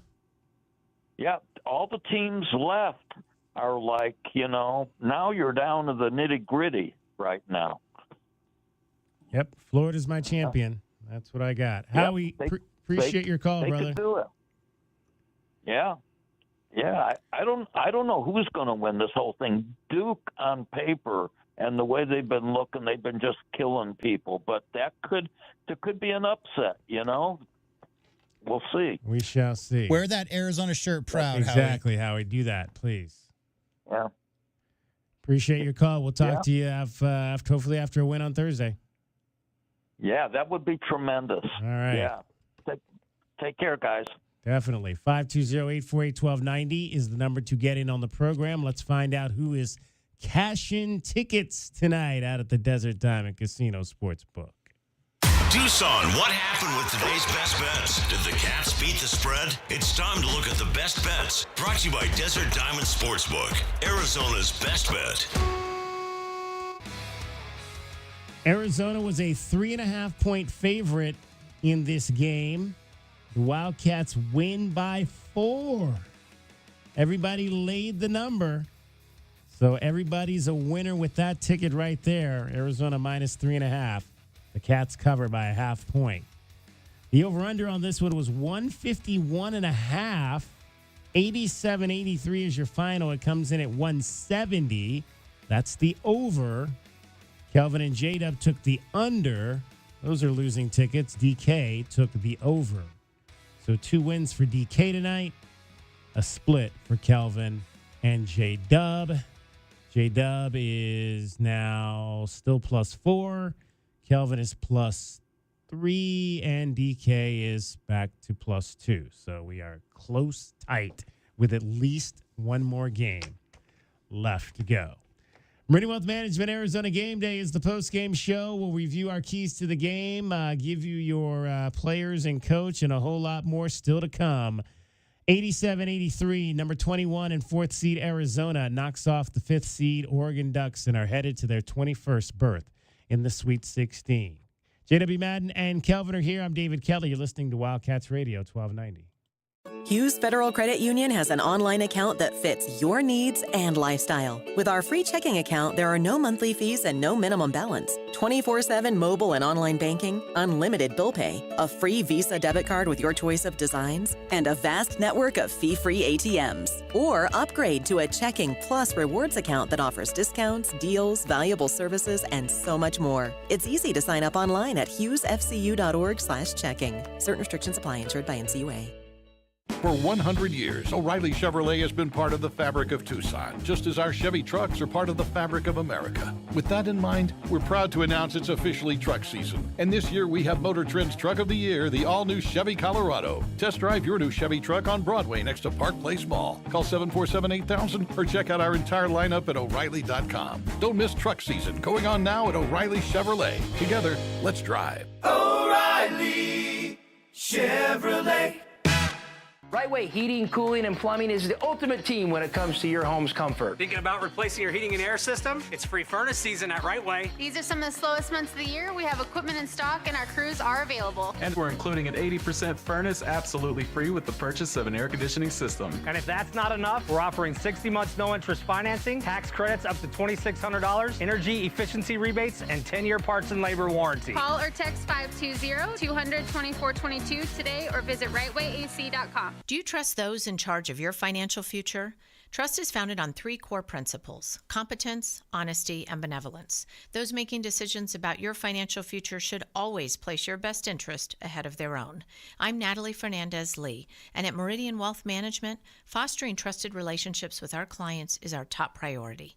Call us at 719-1433 or visit meridianwealthllc.com to learn more today. Advisory services provided by Meridian Wealth Management, a registered investment advisor. If you have old windows, they are probably driving up your energy bills. Upgrade with new windows from the Window Depot. The Window Depot provides unbeatable value and a wide variety of in-stock and custom order windows to fit your style and budget. With our exclusive SI window brand made right here in the USA, you'll get a full lifetime warranty, including glass replacement, for ultimate peace of mind. Order online at thewindowdepot.com or visit a location near you and start your project today. Experience the best prices, the biggest inventory, only at the Window Depot. Motoring around one day, Bob heard all about it on the radio. Jack Furrier Tire and Auto Care advertising affordable tires and no hidden extras for one low price, including valve stems and the other critical tire thingies that cost additional elsewhere, but not at Jack Furrier's. Bob knows to never underestimate the importance of thingies. As cliches would have it, just then Bob spotted one of Jack Furrier's 14 locations and without hesitation claimed his new set of tires, installed for one low price, thingies included. Jack Furrier Tire and Auto Care. Since 1960, we're here to get you there. All right, she's inside. Are you good? Yeah. It's just, she's my baby girl, you know? I do, and ceramic coating was a good choice. Oh, she's beautiful. Yep, I know. Recon Auto Detailing. Enhance or restore your baby to her former glory with paint recondition, ceramic coating, paint protection, tinting, and more for full protection of your vehicle inside and out. New cars, old cars, we love them all. Recon Auto Detailing, 3829 North Oracle Road, Tucson. ReconDetail.com. Experiencing the natural wonders comes easy at Rockin' K. Nestled at the base of the Rincon Mountain foothills, enjoy stunning mountain views up close every day. In the top-rated Vail School District, Rockin' K is close to work, shopping, and services. Tour 18 model homes by top-tier builders, offering move-in ready homes and special incentives. LiveRockingK.com. Proud U of A radio broadcast sponsor.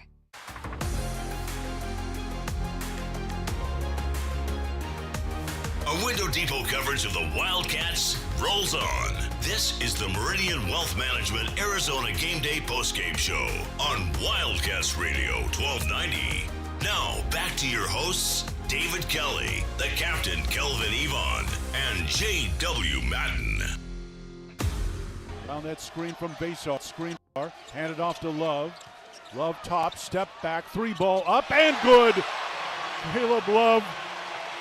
What a second half. 18 points. 80-73 Arizona. 73. 29 points for Caleb Love. 10 of 18 from the floor. 5 of 7 from 3. 4 of 4 from the line. 37 minutes, 29 points, 9 rebounds, 4 assists, turned it over 3 times, had 1 steal for your Arizona Wildcats as they beat the Oregon Ducks by a count of 87-83. And they're on to the Sweet 16 for the 21st time in program history. J-Dub, go ahead and make me live over here. I want to play you some of what happened in the locker room after the ball game tonight. Things got Pretty fun, you might say.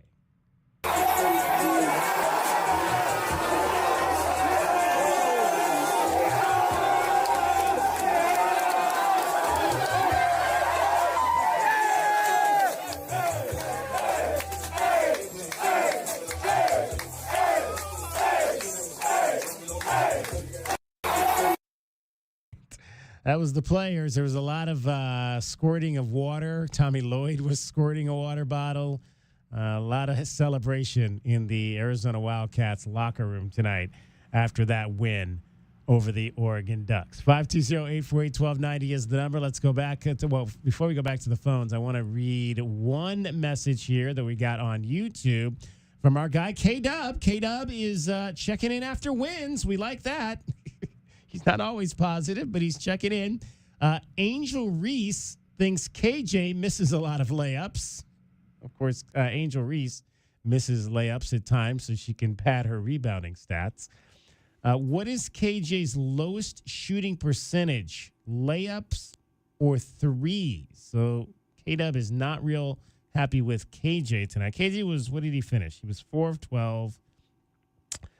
So 3 of 10 from 2 in this ball game tonight. How many? You had the layup count, right? They only have team layups, but you can check the box yeah. score and you can look at the shot chart and then isolate it based on a single player, and then you can see how many misses they had right at the rim.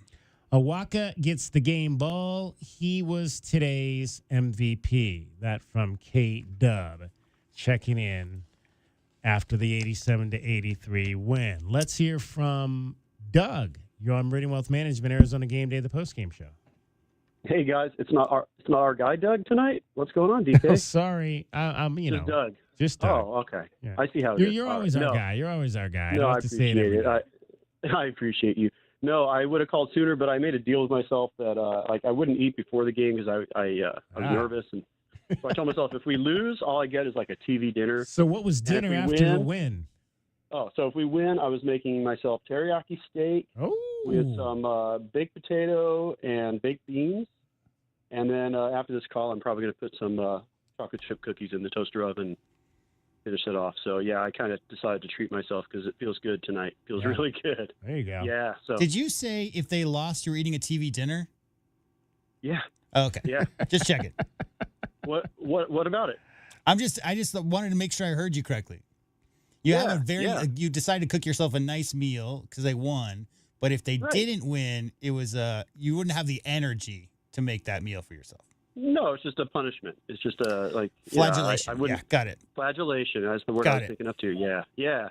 No, I mean, guys, this is the biggest win in 3 years since the TCU game. I would say. I mean, yes, we beat Dayton, I think, last year in the second round. Yeah, but it was an easier game. Not as much. It didn't feel like as much tension coming down the stretch of that game. This is the biggest game since the TCU drama with Matherin and so on. And it just feels phenomenal. And you're hearing that jubilation in the postgame locker room. It's a reminder that it always does mean more to the players than it does to the fans. And we always act so heartbroken when they lose or when something goes badly. But it's a good reminder that they're going to always take it harder than we are. And we're always going to feel great after a win, but it's a good reminder that they're going to love it more after a win than we are. So, and Kelvin, I'm sure you can speak to that, but I just, when fans get so entitled on message boards and even calling into shows, like, oh man, I know better than the coach because of this, and this, or, I'm upset because you cost me my bet or whatever it is. It's just a good reminder that these guys are really trying to win it for themselves first and foremost. Yeah, no, of course. I mean, and that's what you have to do it for. I mean, if you have to do it for each other, the people that's in that room, because once you start peering outside of that, then you start seeing all the negative energy and everything like that. You have to lock in and be all about each other, the guys that are in that locker room. Right. Now, as far as roster management, it's never going to be perfect. And then Tommy is still, in his fourth year as a head coach, so he's still figuring things out. But I think he's done a great job of figuring out, like, who's got the hot hand on a certain night, who's got an advantage or disadvantage in the matchups. There's been games where he played Trey Townsend a whole bunch, and Henry didn't play much, or Awaka didn't play much, or I mean, even there was even a time when Carter Bryant got benched for a good long chunk, and then Dell'Orso is probably the best example where obviously, and DK, you've asked Tommy about this in the pressers a lot, that Delly will make a couple mistakes in the first 5 minutes and you never see him again. Or maybe he'll start the second half, come in for 45 seconds, and then you never see him again. And for him to have faith in him tonight in the biggest game of the year, he got rewarded. Tommy got rewarded for having that faith in him. 2 games in a row, right? Yeah. And you and I, DK, have been on the same page on that the whole way. Like, I love Delly working around the paint, working around the rim.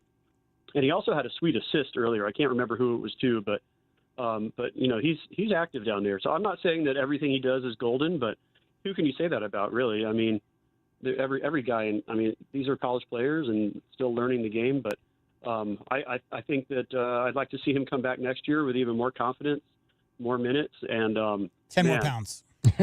and some more muscle, and some defensive coaching in the offseason, And I hear you say that, and I hate to think ahead, but there's going to be some reconstruction going on now because we got some guys coming in, and I'm wondering with the big fella coming back next year, Krivas and Waka and Vasar.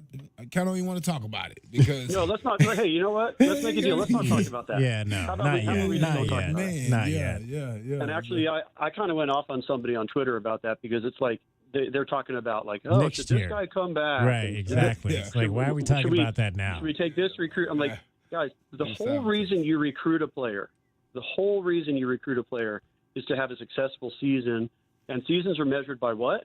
Tournament success, right? First and foremost. We're in the tournament right now. So let's worry about that success first. And then after the season's over, hopefully in April, that's when we can have those discussions. And plus we can talk about it until we're blue in the face. Tommy's not going to make up decisions based on what we say, and neither are the players and their families. So just enjoy the ride. I say it all the time. Just enjoy the ride. We're now playing one of our, non-conference arch rivals with massive tournament history against each other. I was there in Minneapolis, St. Paul in 2001 when what do you call it? Mike Dunleavy hit a ton of threes and Jason Williams took a ride on Jason Gardner's back. And I wasn't there in LA when Derek Williams went off, but we've had some battles and I like our chances. I really do. I just felt like, the pressure is always biggest in that first round game when you're the big favorite. How about 2 games versus Kansas and 2 games versus Duke in one season? In the same year. Yeah, no doubt, right? Right. I mean, we kind of have a new rivalry with Houston, too, but if you just think about, like, the decades of history, yeah. And also just, the ultra blue bloods of college basketball, which we would love to say that we're in that group. But we're definitely in like the 1B category, not the 1A category, with, Duke, Carolina, Kentucky, and Kansas. Those 4 just roll off the tongue right off the top of the bat. So, yeah, you're right. 4 games against those guys in one season. We'll take it. Yeah, we'll take it. What I wanted to say is, and I got to credit Greg Hansen for this, but in his Sunday notebook today, he said that, do you know what the U of A's record is in second-round games in our school history? Second-round games. Second-round games. Gosh, pretty good. There was that one year they lost to. I'll say 26-5. Okay, so there's a total of if his math is correct, plus you add today's game, there's a total of 23 games. Okay. That we've played in the second round. So 23 games. I'll say that includes tonight. Yeah. Okay, so I'll say 19-4. Okay, very close. 20-3. Okay. 20-3 in the second round. So, what does that tell you about our program? That would make sense because I've been touting all show 21 Sweet 16, so I should have gotten the 20. Well, there you go. There you go. See? Well, let's see, 21. Yeah, then how did we only have 20 wins in the second round? We should have 21, right? Yeah, exactly. Okay, so maybe it's 21-3. Alabama, right? That was like the Sean Rooks era. Yeah, that they lost that game in the second round. But it's pretty, it's obviously rare. Those of us who've been watching the program for so long, if they make it past the first game, they're in the Sweet 16. Yeah. That's the key. You got to get over that choke factor game, and then they can play loose and free. And now playing as the underdog going to Newark, I love it. all the pressure is on the favorite, and that's why I want to see how that how our guys play in that situation. Not that you can play loosey goosey, you still want to be focused and do all the things that you've been working on, but yeah, like I think Kelvin said, Duke hasn't been in a lot of those close games, and let's get them sweating. They're going to have a big home advantage there. When they play in Madison Square Garden, always, yeah. Jersey is the second home for the Blue Devils, and people don't know that. Yeah, for sure. That's right. Yeah, I'm from New Jersey originally, by the way, but way before anyone was paying attention to Duke basketball. But I think there's enough U of A people on the East Coast, including in the New York City area, that we're going to have a good contingent out there. But also, this year's team has played in all kinds of hostile environments, and they never shrunk away from the challenge. No. So I'm not worried about that side of it. I just want to see us execute and continue to clean up some of the stuff with the ball handling, some of the shot selection. But overall, you got to celebrate tonight. Just be really happy. This is, like I said, there's some huge wins during the regular seasons, like winning at Duke a couple years ago and all that. But tournament wins are something special, and this is the biggest win in 3 years. So put aside all the negativity, guys, and just enjoy it. There you go. Survive in advance. Exactly. Here you go. We all right, love back it. to the cookies, guys. I'll talk to you another time. Right, Doug. Hey, we appreciate it. Thank you so much.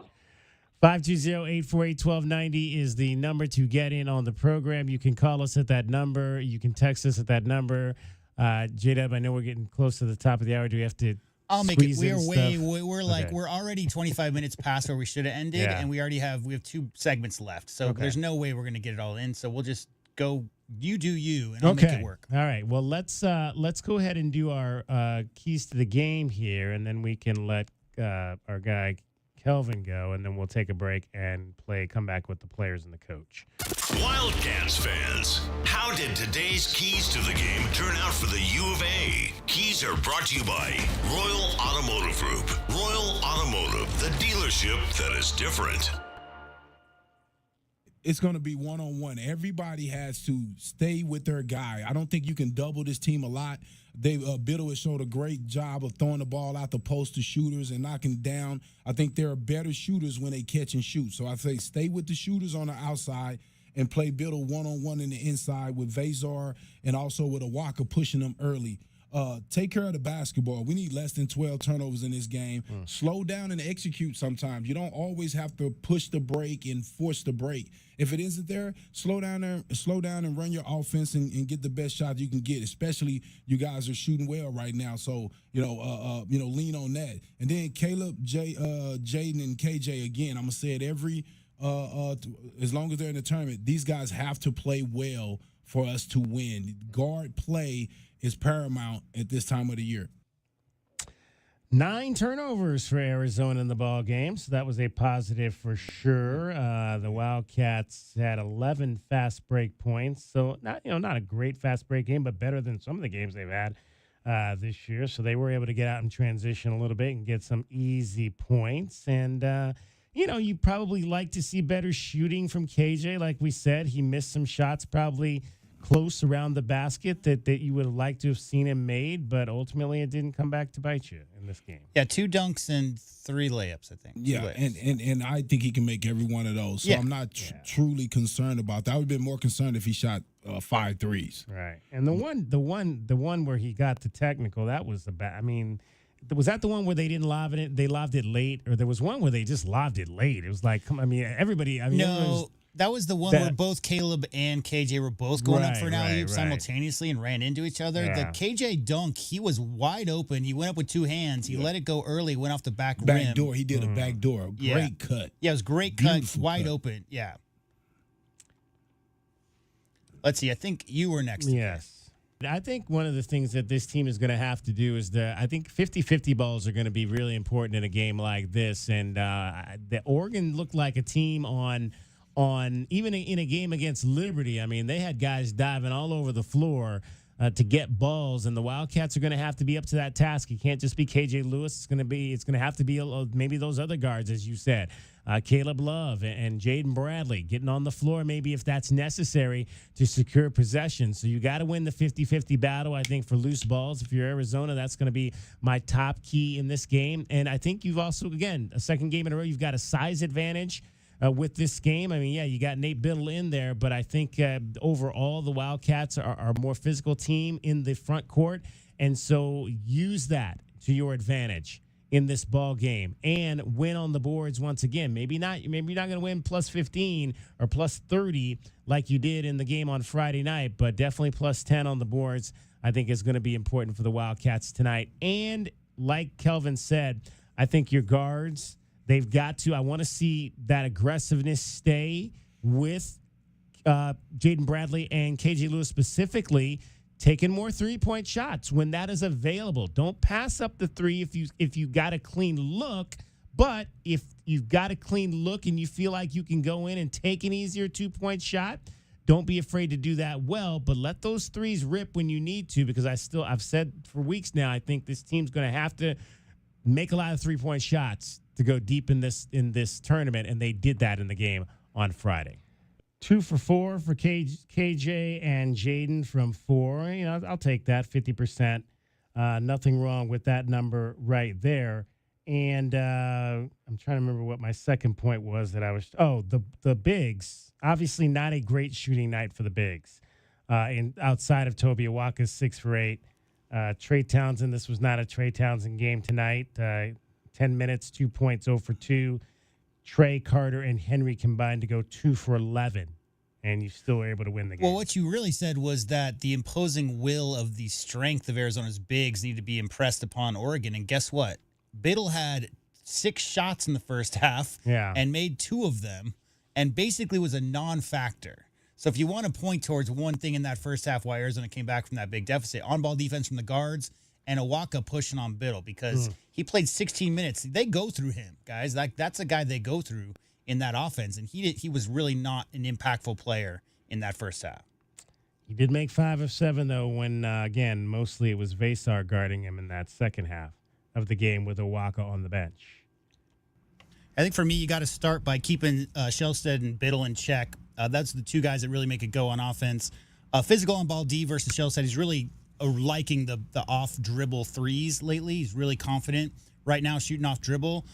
Biddle and Angel, those 2 guys are going to invert the offense. Biddle, 35, 105 from 3. Angel, 24 makes from 3. Make sure you keep a hand in those guys' face. Number 2, you got to go inside early and often on that same note. Make Biddle and Brandon Angel work on defense. Make those guys move their feet, go to Townsend, go to Awaka, go to Vasar when he gets in there. Make sure that they have to work defensively. And number 3, be smart, keep it simple. Those simple passes. There's no need for the 8 unforced turnovers that they had in that other game versus Akron. Less than 12 turnovers I'd like to see today. Standard, more than 18, 20 assists. Most of Liberty's offense, guys, the other day came from back cuts. Very aggressive on-ball defensive team, Oregon. Read that.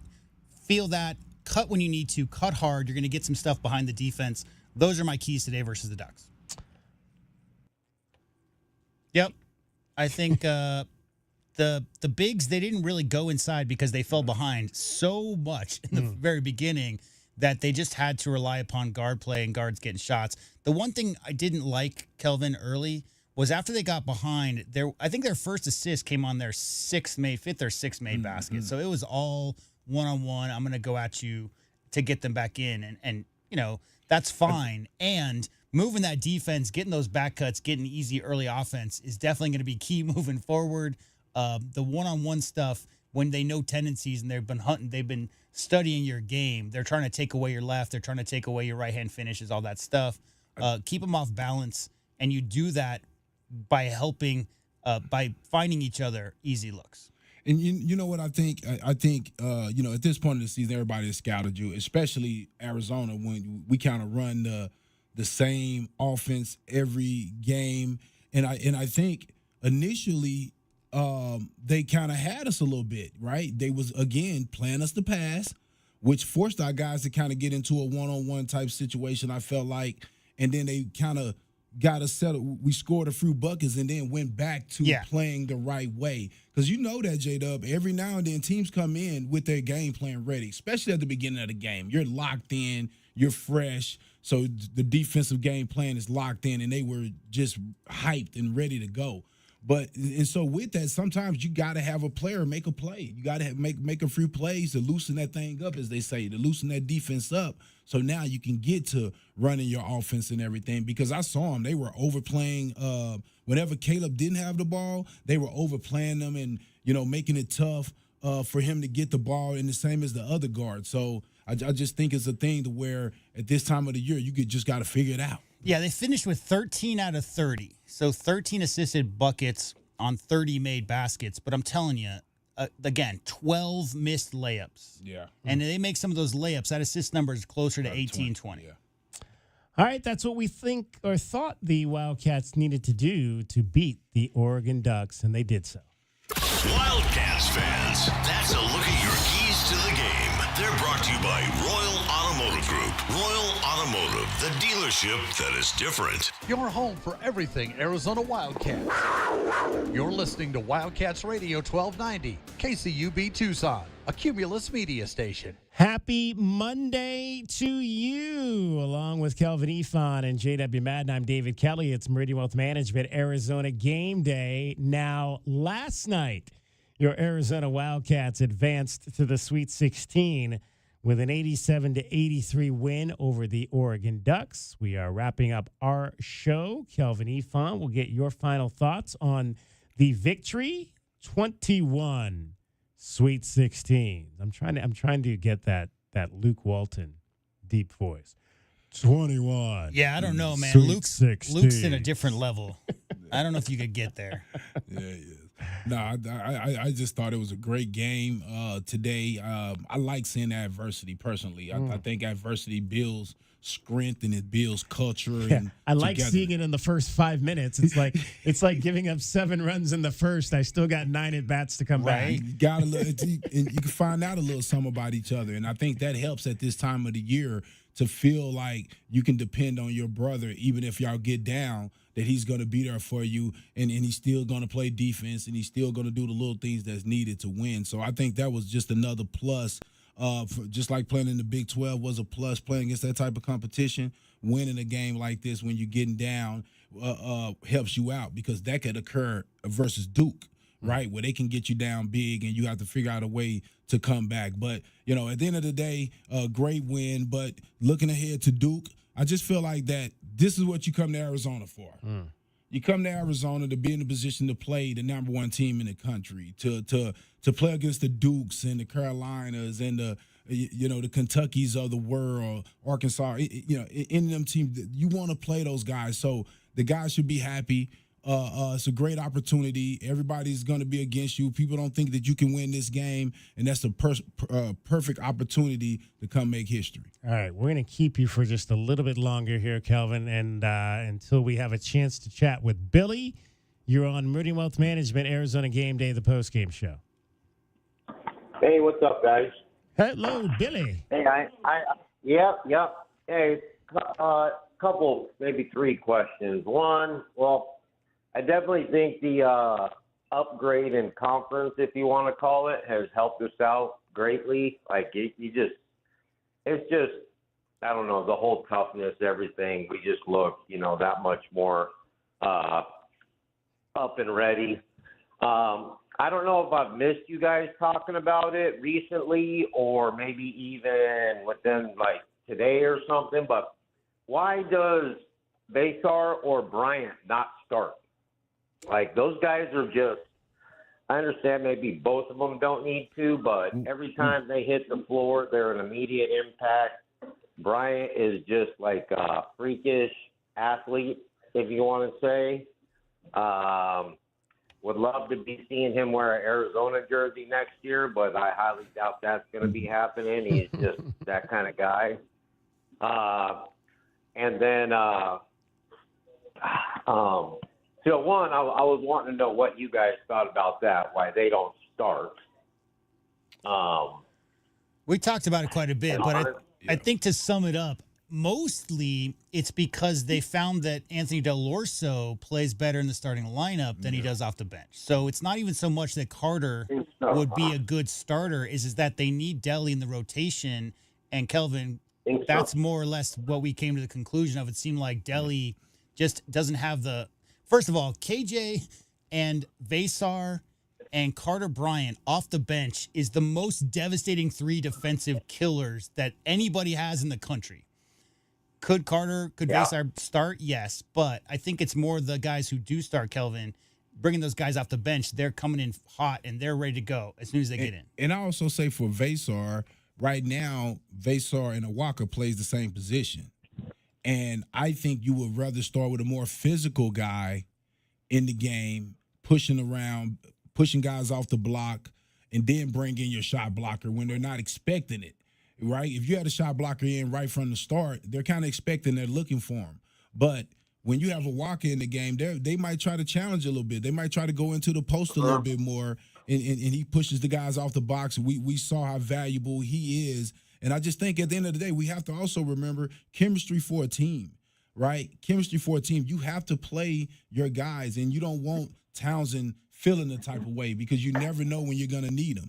Right, you got him in the portal and you transferred him here, and I guarantee you there was, especially being a senior, there was something that like this is a need position, right? And more than likely you're going to start. So being a man of your word and being able to hold that is huge, not only to the current team but to recruits coming later. Understood. All right, I was just always wondering, and maybe every time y'all talked about it and I missed it or something, I was like, why has nobody ever talked about one of these guys starting? Oh gosh, we talk about it every show. We talked about it in the pregame too. All right, well, my bad. I try and listen to y'all as much as I can. Well, it was so like what? I'll go ahead and let you go. I'll go ahead and let you go and keep tuning in. And thanks for taking my call, man. Thank you, Billy. Thanks, Billy. Hey, I think it was like 2 months ago they experimented with that starting lineup switch. About like we're not talking about Trey Townsend concussion that changed the starting lineup as well. But they did. You think Vasar might have taken that starting center spot heading into next year? Ooh, man. Depends on Mo. As I said, we don't even want to talk about that right now because it's some. I get you, but I mean, geez, you know, I don't know. I'm be honest with you, I don't know. Guy kind of guy, you know. Yeah, but let's talk about it since we're gonna talk. I'm just gonna go this short with it. I don't know. Well, you just said that if Krevis come back, that's gonna be a battle, right? You just said you like Awaka, Kelvin. You like Awaka in the starting lineup. Awaka's a sophomore, right? Yeah. Vasar's a sophomore. Right. They're both sophomores. And then we can't really. I think they can eventually learn to play together, but I don't know if that's gonna be our best lineup. Especially with this day and age. This is going to be fun on Thursday, man. Yeah. We were such a different team early in the year when we played Duke at McHale, and I can't wait for this, man. I kind of feel that this is the wall. If we knock this wall down, I don't want to get ahead of things, but I feel this is possibly our toughest game, like en route to what we want to do, man. I agree with that. You know? I mean, bring Houston if that had to happen again. I mean, we should have beat them the 2 times we played them. So, I mean, I almost think Houston wouldn't even want to play us. They know how tough we are. Yeah, we don't fear Anyways, Houston. I don't want to be jumping ahead of things, and it's going to be a monster of a game come Thursday. I can't wait, man. No question about that. Appreciate you, Billy. Yes, Thank sir. you. Thank you, guys, as always, man. All right. 520-848-1290. One more number before we let Kelvin go. The 15-point rally for the Arizona Wildcats, the largest comeback for an Arizona basketball team in NCAA tournament history. Second largest comeback in the round of 32 overall. Yeah, it was Miami. In NCAA tournament Was history. it Miami of Ohio? Wasn't that the team they played in 97 in the second round, and they were down 10? Right. With 5 minutes to go, 8 minutes to go, Kelvin? Before they played Kansas. They were down 10 in the second round in that year as well. I remember that for sure. I would have to go look it up, the actual tally, but I know they had a big comeback in that game as well. Right. All right, Kelvin, we'll see you Thursday night. All right, guys, bro down. Kelvin Ifan, he is the captain, and we will take our final break. Come back. We'll let you hear from the head coach and the players, get you your scoreboard, and wrap things up. 87-83, Arizona knocks off Oregon. You're listening to the Meridian Wealth Management Arizona Game Day postgame show on Wildcats Radio 1290. Our Window Depot coverage of Arizona basketball is getting you closer to tip-off. This is Meridian Wealth Management Arizona Game Day. Hour 2 of our pregame show is brought to you by Dave & Buster's Tucson, Dorado Rock, Goodfellas AC, Humane Society of Southern Arizona, Lexus of Tucson, Recon Auto Detail, Right Way Heating, Cooling, and Plumbing, Rocking K, a master plan community designed by nature, University Termite and Pest Control, and by Meridian Wealth Management, wealth well managed, life well lived. For 100 years, O'Reilly Chevrolet has been part of the fabric of Tucson, just as our Chevy trucks are part of the fabric of America. With that in mind, we're proud to announce it's officially truck season. And this year, we have Motor Trend's Truck of the Year, the all-new Chevy Colorado. Test drive your new Chevy truck on Broadway next to Park Place Mall. Call 747-8000 or check out our entire lineup at O'Reilly.com. Don't miss truck season, going on now at O'Reilly Chevrolet. Together, let's drive. O'Reilly Chevrolet. With the LiftMaster garage door opener powered by MyQ, you'll never worry again. You can control, secure, and monitor your garage from your smartphone anytime from anywhere through the MyQ app. As an authorized LiftMaster dealer, we have smart openers designed for your needs, including belt drive motors for ultra-quiet operation, integrated camera for live video streaming, and battery backup that lets you in when the power is out. The team at Kaiser Garage Doors and Gates are your locally owned LiftMaster professionals. Visit KaiserGarage.com to learn more. Broadway in Tucson presents the 20th anniversary season featuring 7 Tucson premieres, including Disney's Beauty and the Beast, Hell's Kitchen, Moulin Rouge, The Wiz, Back to the Future, Dr. Seuss's How the Grinch Stole Christmas, and more. Secure your signature season tickets today and get the best seats at the lowest prices. Visit BroadwayInTucson.com and secure your 2025-2026 season tickets today.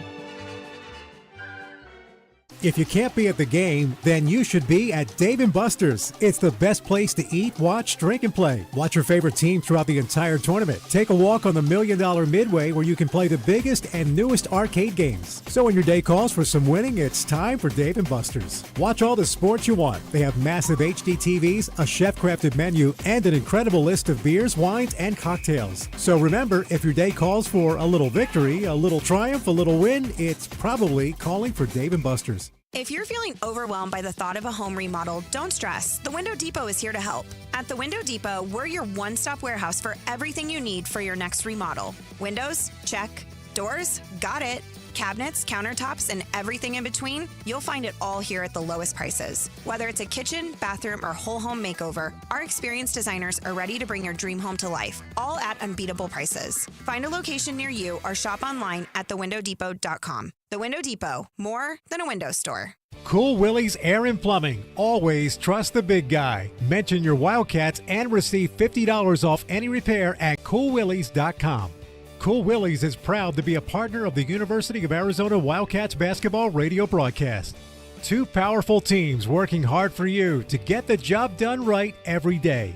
Cool Willie's Air and Plumbing. Big enough to help, small enough to care. Remember to mention your Wildcats and receive $50 off any repair.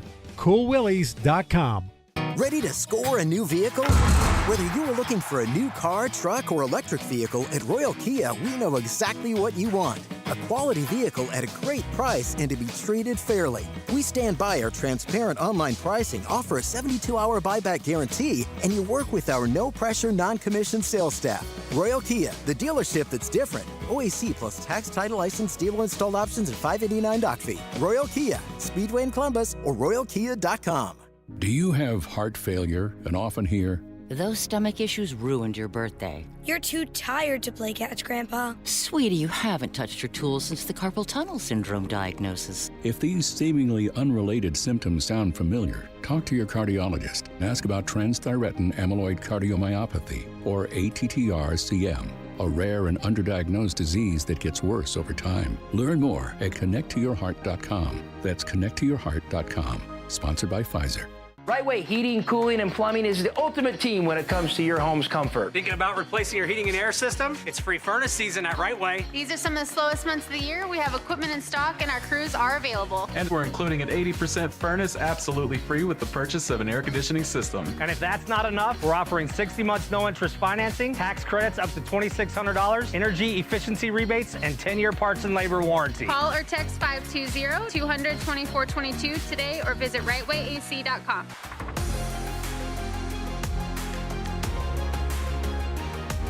A Window Depot coverage of the Wildcats rolls on. This is the Meridian Wealth Management Arizona Gameday postgame show on Wildcats Radio 1290.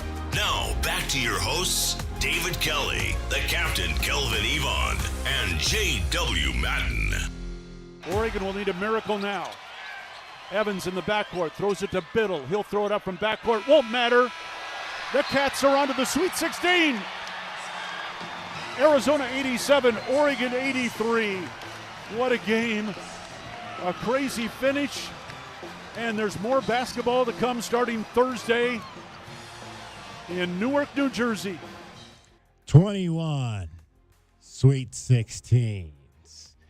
Arizona Wildcats beat the Oregon Ducks 87-83. Let's head back up to Seattle and hear from Tommy Lloyd and his players, Caleb Love, Anthony Dell'Orso, and Toby Awaka.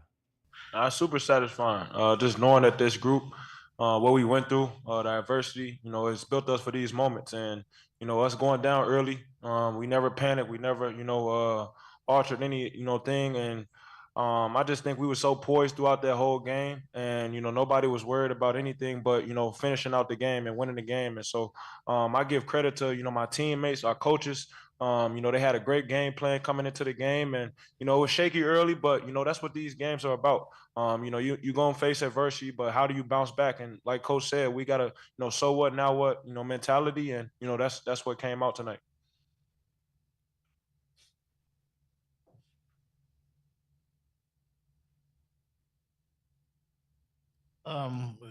Deli, talk about, you didn't grow up playing or looking forward to March Madness. Talk about playing in this atmosphere, what this has done, and how this experience has been for you. Yeah, this experience has been great. Obviously, the wins help. But, yeah, growing up, didn't really know much about it. Didn't know much about college in general. But, as I kind of got older and started my freshman year and stuff, I realized how big of a deal it was. You go throughout a long season, you play 2 games every week just to get to this moment. So, it's been great. The energy from the crowd's there. We got a great fan base that's with us. So, it feels like we're at a home game pretty much every time. So, this experience has been great. There's no one else I'd rather do it with apart from these guys. But, it's so great to get that win and get to the Sweet 16. Chris Talbot with the Associated Press. This is going to be, game 10 with Duke. Did you expect this sort of long history with Duke? Do you look forward to this matchup? Does playing against Duke define your career in any way? I just wonder how big a matchup this is for you. It's a big matchup because it's the next game. It's the only game that matters. Obviously, we got our mind was focused on Oregon, and we got it done. And now, we're gonna get in the film room and lock in on Duke and what they do. Obviously, they're a great team. They're well coached, and we'll be ready for them when the time comes. Max Gross, Spirit 105.3. Caleb, Coach Lloyd referred to your steadiness. I'm curious, how does your faith help you stay even-keeled in big moments like this game and all season long as well? It plays a big part. I give credit to my mom for, instilling that in me early as a child. And, just trusting in God and, keeping my faith in him. That's what keeps me, steady and poised in every situation, knowing that, whatever outcome it is, he's going to have me covered. And so I give all my credit to God. And, my relationship with him has grown over these course of my college career. And, I'll be honest and say it's been up and down. But, I say this past year, I've really grown with, my faith in him. Tommy Masvidal with the CascadesSports.net. I'm wondering if you could just talk about what kind of a leader Caleb is, and then Anthony, if you could answer that question as well. Yeah, Caleb's really grown into his leadership role. I think that he was, as a young player, the spotlight was on him in such a way that the highest of highs and the lowest of lows, and I think for a long portion of his career, Caleb kind of had to just take care of himself, which is, I totally get and I totally understand. But this year I've really seen him kind of like grow into that leader role and be more mature about it. He's unbelievable with his teammates. I mean, I get asked a lot what it's like to coach Caleb, and I tell him it's really simple. I've never had one bad experience. Never had one bad experience. I've never had one, talk back, never had one bad body language with me, never had anything like that. So, I mean, he's been a great gentleman for me to coach. And I don't know if people, people that have this perception of him otherwise just don't know him. So, I'm really proud of the leader he's become. And, and I told Caleb, like, coming into this tournament, even this tournament's not going to define his career or make his life better. I mean, he's been through so much already. He's so ready for the next step. I think, when this college thing ends for him, I'll be sad because I'm going to lose a great player, but I'm also going to be happy for him. And I think he's going to have a sense of relief, and he's going to kind of, a burden is going to be lifted from him in his life, and he's going to be able to move forward into his next phase of his life and his basketball career. And I don't see any way he's going to be denied from reaching his dreams. Yeah, obviously coming in, you hear all these preconceived notions about, UNC and Caleb and kind of that whole deal. But for me, I never, judged him, never had any thoughts of my own until I want to meet him myself and get the real deal. And I think people don't have that because they're not able to get the chance to meet him and get to really know him. So, I mean, on the court throughout this year, I mean, we've been super connected just in the fact that, we play similar position. We're getting cross-matched and doing different reps, and we'll work out every day together, every morning. Like, I'm probably the closest with him. Like, he's unbelievable leader, whether it's voice or it's his actions or whether it's like him leading the way or as simple as him being in a timeout and telling everyone to calm down and relax because we got this. Like you said, in that 14 or 15 point deficit, how we so poised. We're poised because guys like Caleb that have the stage like that are able to stay calm, makes everyone else calm. So that's a credit to Caleb. That's a credit to how he's kind of been, brought up and stuff like that. But if you want to describe him as a leader, that's how I would describe him. He steadies the ship for everyone. Hey guys, how about some questions for Tobe? I mean, you guys have to. And this dude, I'm telling you, he's a badass, and I love him to death. You've never met a bigger gentleman in your life. I mean, he's a 4.0 student. I mean, I think, right? No, for sure. Yeah, it's close, but I mean, does everything in his life, anything's associated with his name, is done with quality and class. And you might not know that by the way he plays because he's rugged and he kicks ass out there, but this is one of the best human beings I've ever met. So I think you guys need to get to know him a little bit. Tommy, you pressured me into asking a two-part question now. For Tobe, what did you feel like you guys did really well to sort of keep Nate Biddle kind of under control and from not getting as many touches in the paint maybe as he has previously? And then for Caleb, you were the only one here last year that played Oregon when it was a Pac-12 game. Did that feel like almost like you guys were in Vegas at the Pac-12 tournament playing with sort of the atmosphere and everything? I mean, just a credit to the coaching staff. They did a great job in terms of scout, knowing, what he likes to do. I think on our part, me and Henry did a good job of sort of chesting him up, making his catches difficult. PK earlier today did a great job of just sort of giving me the rundown of what he likes to do in the post, what his go-to move is, what his counter is, and things like that. So, we had a great preparation, during shoot around, and I think all that really helped, in game. And PK is Shimek Karnowski, the old Zeg Polish hammer, and he's a stud. So no, but hey, listen, Nate Biddle's a great player. We couldn't keep him off his left shoulder. I mean, we tried, but he's got a way of getting to it, and he kind of has an awkwardness to that hook shot, but man, it's so effective. So just tip our hat to him, and his player development's really been cool to watch.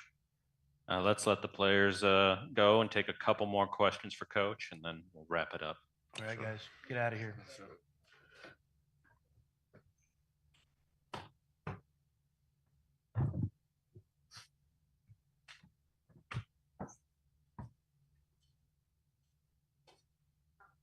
Lindsay Schnell, The Athletic. Tommy, I don't think you're much of a screamer anyway, but I wondered when you guys were down 15 and you're in the huddle, are you thinking like, I need to yell at them to wake them up, or just being calm? I mean, no, I don't think so. I mean, I'm obviously, you kind of blank out in some of those moments, but I just think we wanted to stay steady. I knew there was so much time in the game and so many possessions. You just didn't want to dig a deeper hole. And I felt like if we cut it to 9 and 7. I mean, I've been in so many of those games where I've been on the other end of them. You almost feel like it's inevitable that a good team's going to come back on you. So I wanted them to feel that. And I wanted our guys just to hang with it. I just think we kind of, we tried some things with the game plan, maybe a little bit too much scheme early, but I think it was the right plan. And when our guys kind of got settled into executing it, I think it was pretty effective. So, and maybe you saw that after kind of that, those first 2 media timeouts, we kind of settled into executing our plan, and we really didn't make any adjustments from, the plan A that we had coming into the game. So, Jack Murphy and TJ Benson and Rim did a great job, kind of giving our guys a winning plan tonight. Coach, Chris Talbot from the Associated Press. For those of us who don't regularly watch Caleb, those threes at the end seem pretty nonchalant. The dunk was amazing. Do you get that from him? Is he a closer for you, or is that something he's developing? Well, for sure, he's our closer, but he's not our only one. I'm a big believer, and obviously you want to have a guy that's comfortable with the ball in his hands and not afraid in those moments. But I've also just thought the best way to close games is make the right basketball play. And speaking of closing, I guess we had a 3-on-1 fast break where 2 guys went for the alley oop and it didn't go in, and my good friend Steve Kerr texted me.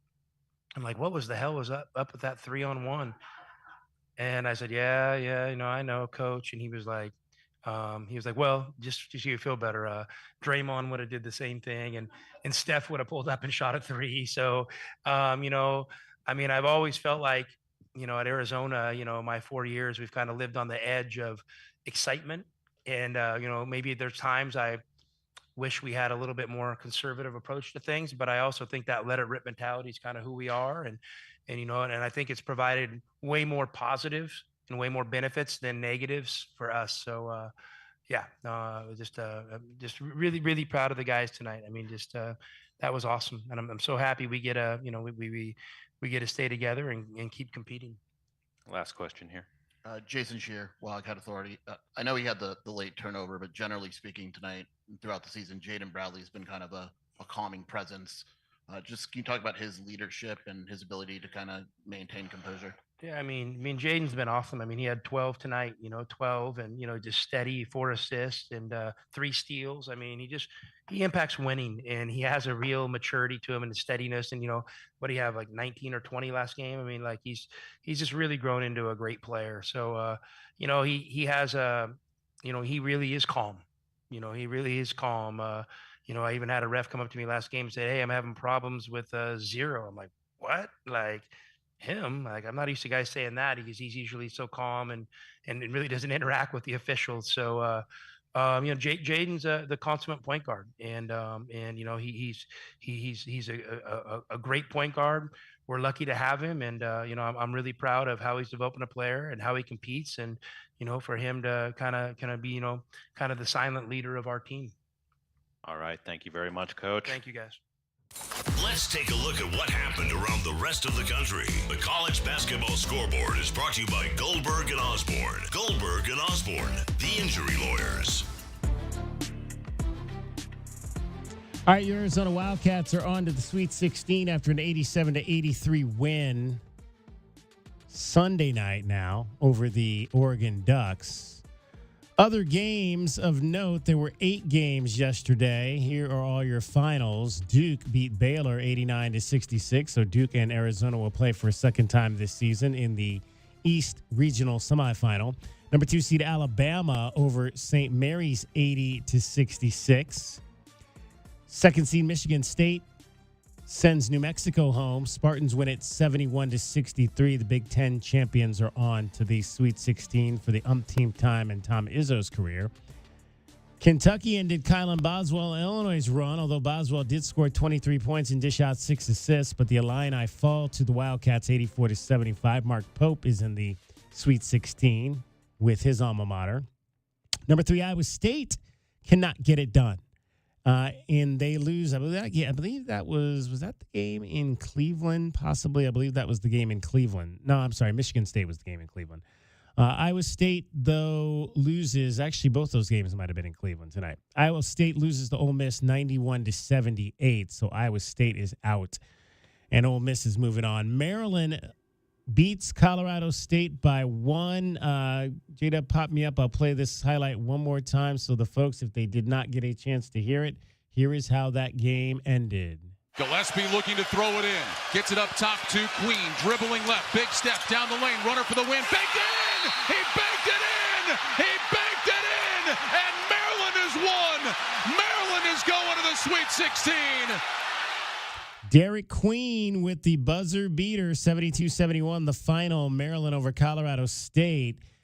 Julian Reese, 15 points and 11 rebounds. If that name sounds familiar, that is the brother of Angel Reese, Julian Reese for the Maryland Terrapins. Number 1, Florida knocks off UConn 77-75. The Huskies' 13-game NCAA tournament winning streak is over. Arizona baseball wins it at West Virginia. They take that series 2 out of 3. Arizona softball fell at ASU, but the ladies still get the Territorial Cup point as they took 2 out of 3 from the Sun Devils this weekend.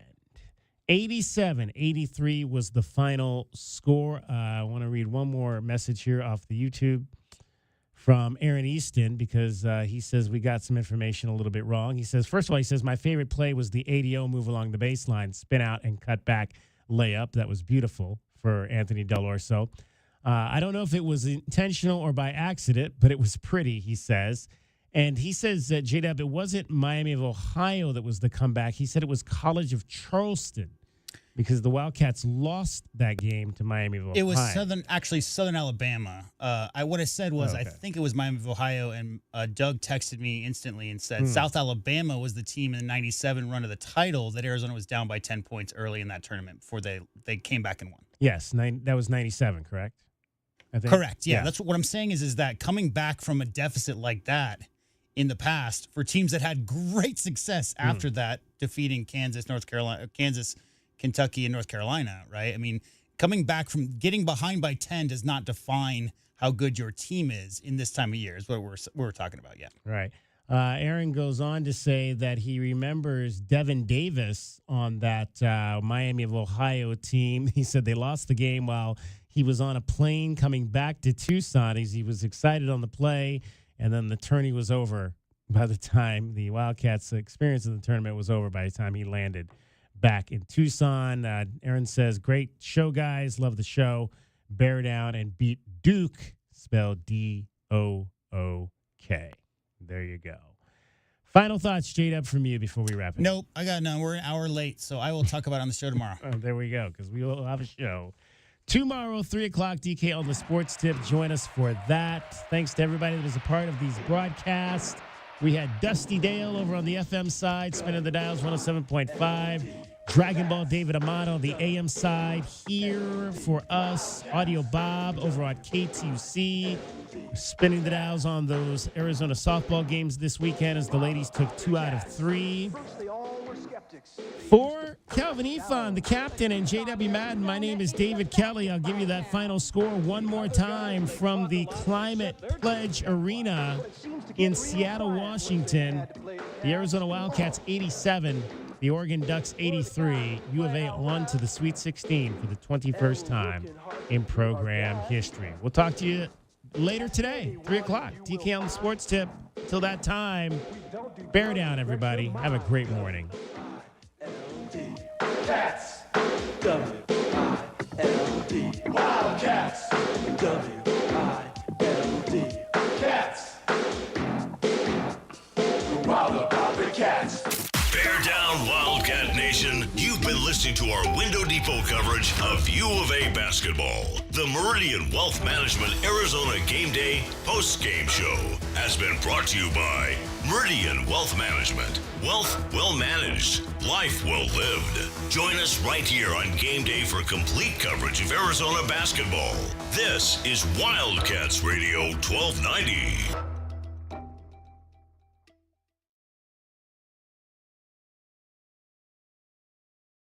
The jungle has moved afternoon, so grab your best Tucson tuxedo and join us on the Jim Rome Show weekdays from noon till 3 p.m. right here on the flagship home of your Arizona Wildcats, Wildcats Radio 1290. Up to a 30% upfront bonus and 12% per year guaranteed growth for retirement. I'm Jeff Jr. with Trajan Wealth, and these are the highest guarantees with annuities I have seen in my life. When interest rates are this high, there are silver linings, and annuity guarantees are one of them. Up to a 30% bonus up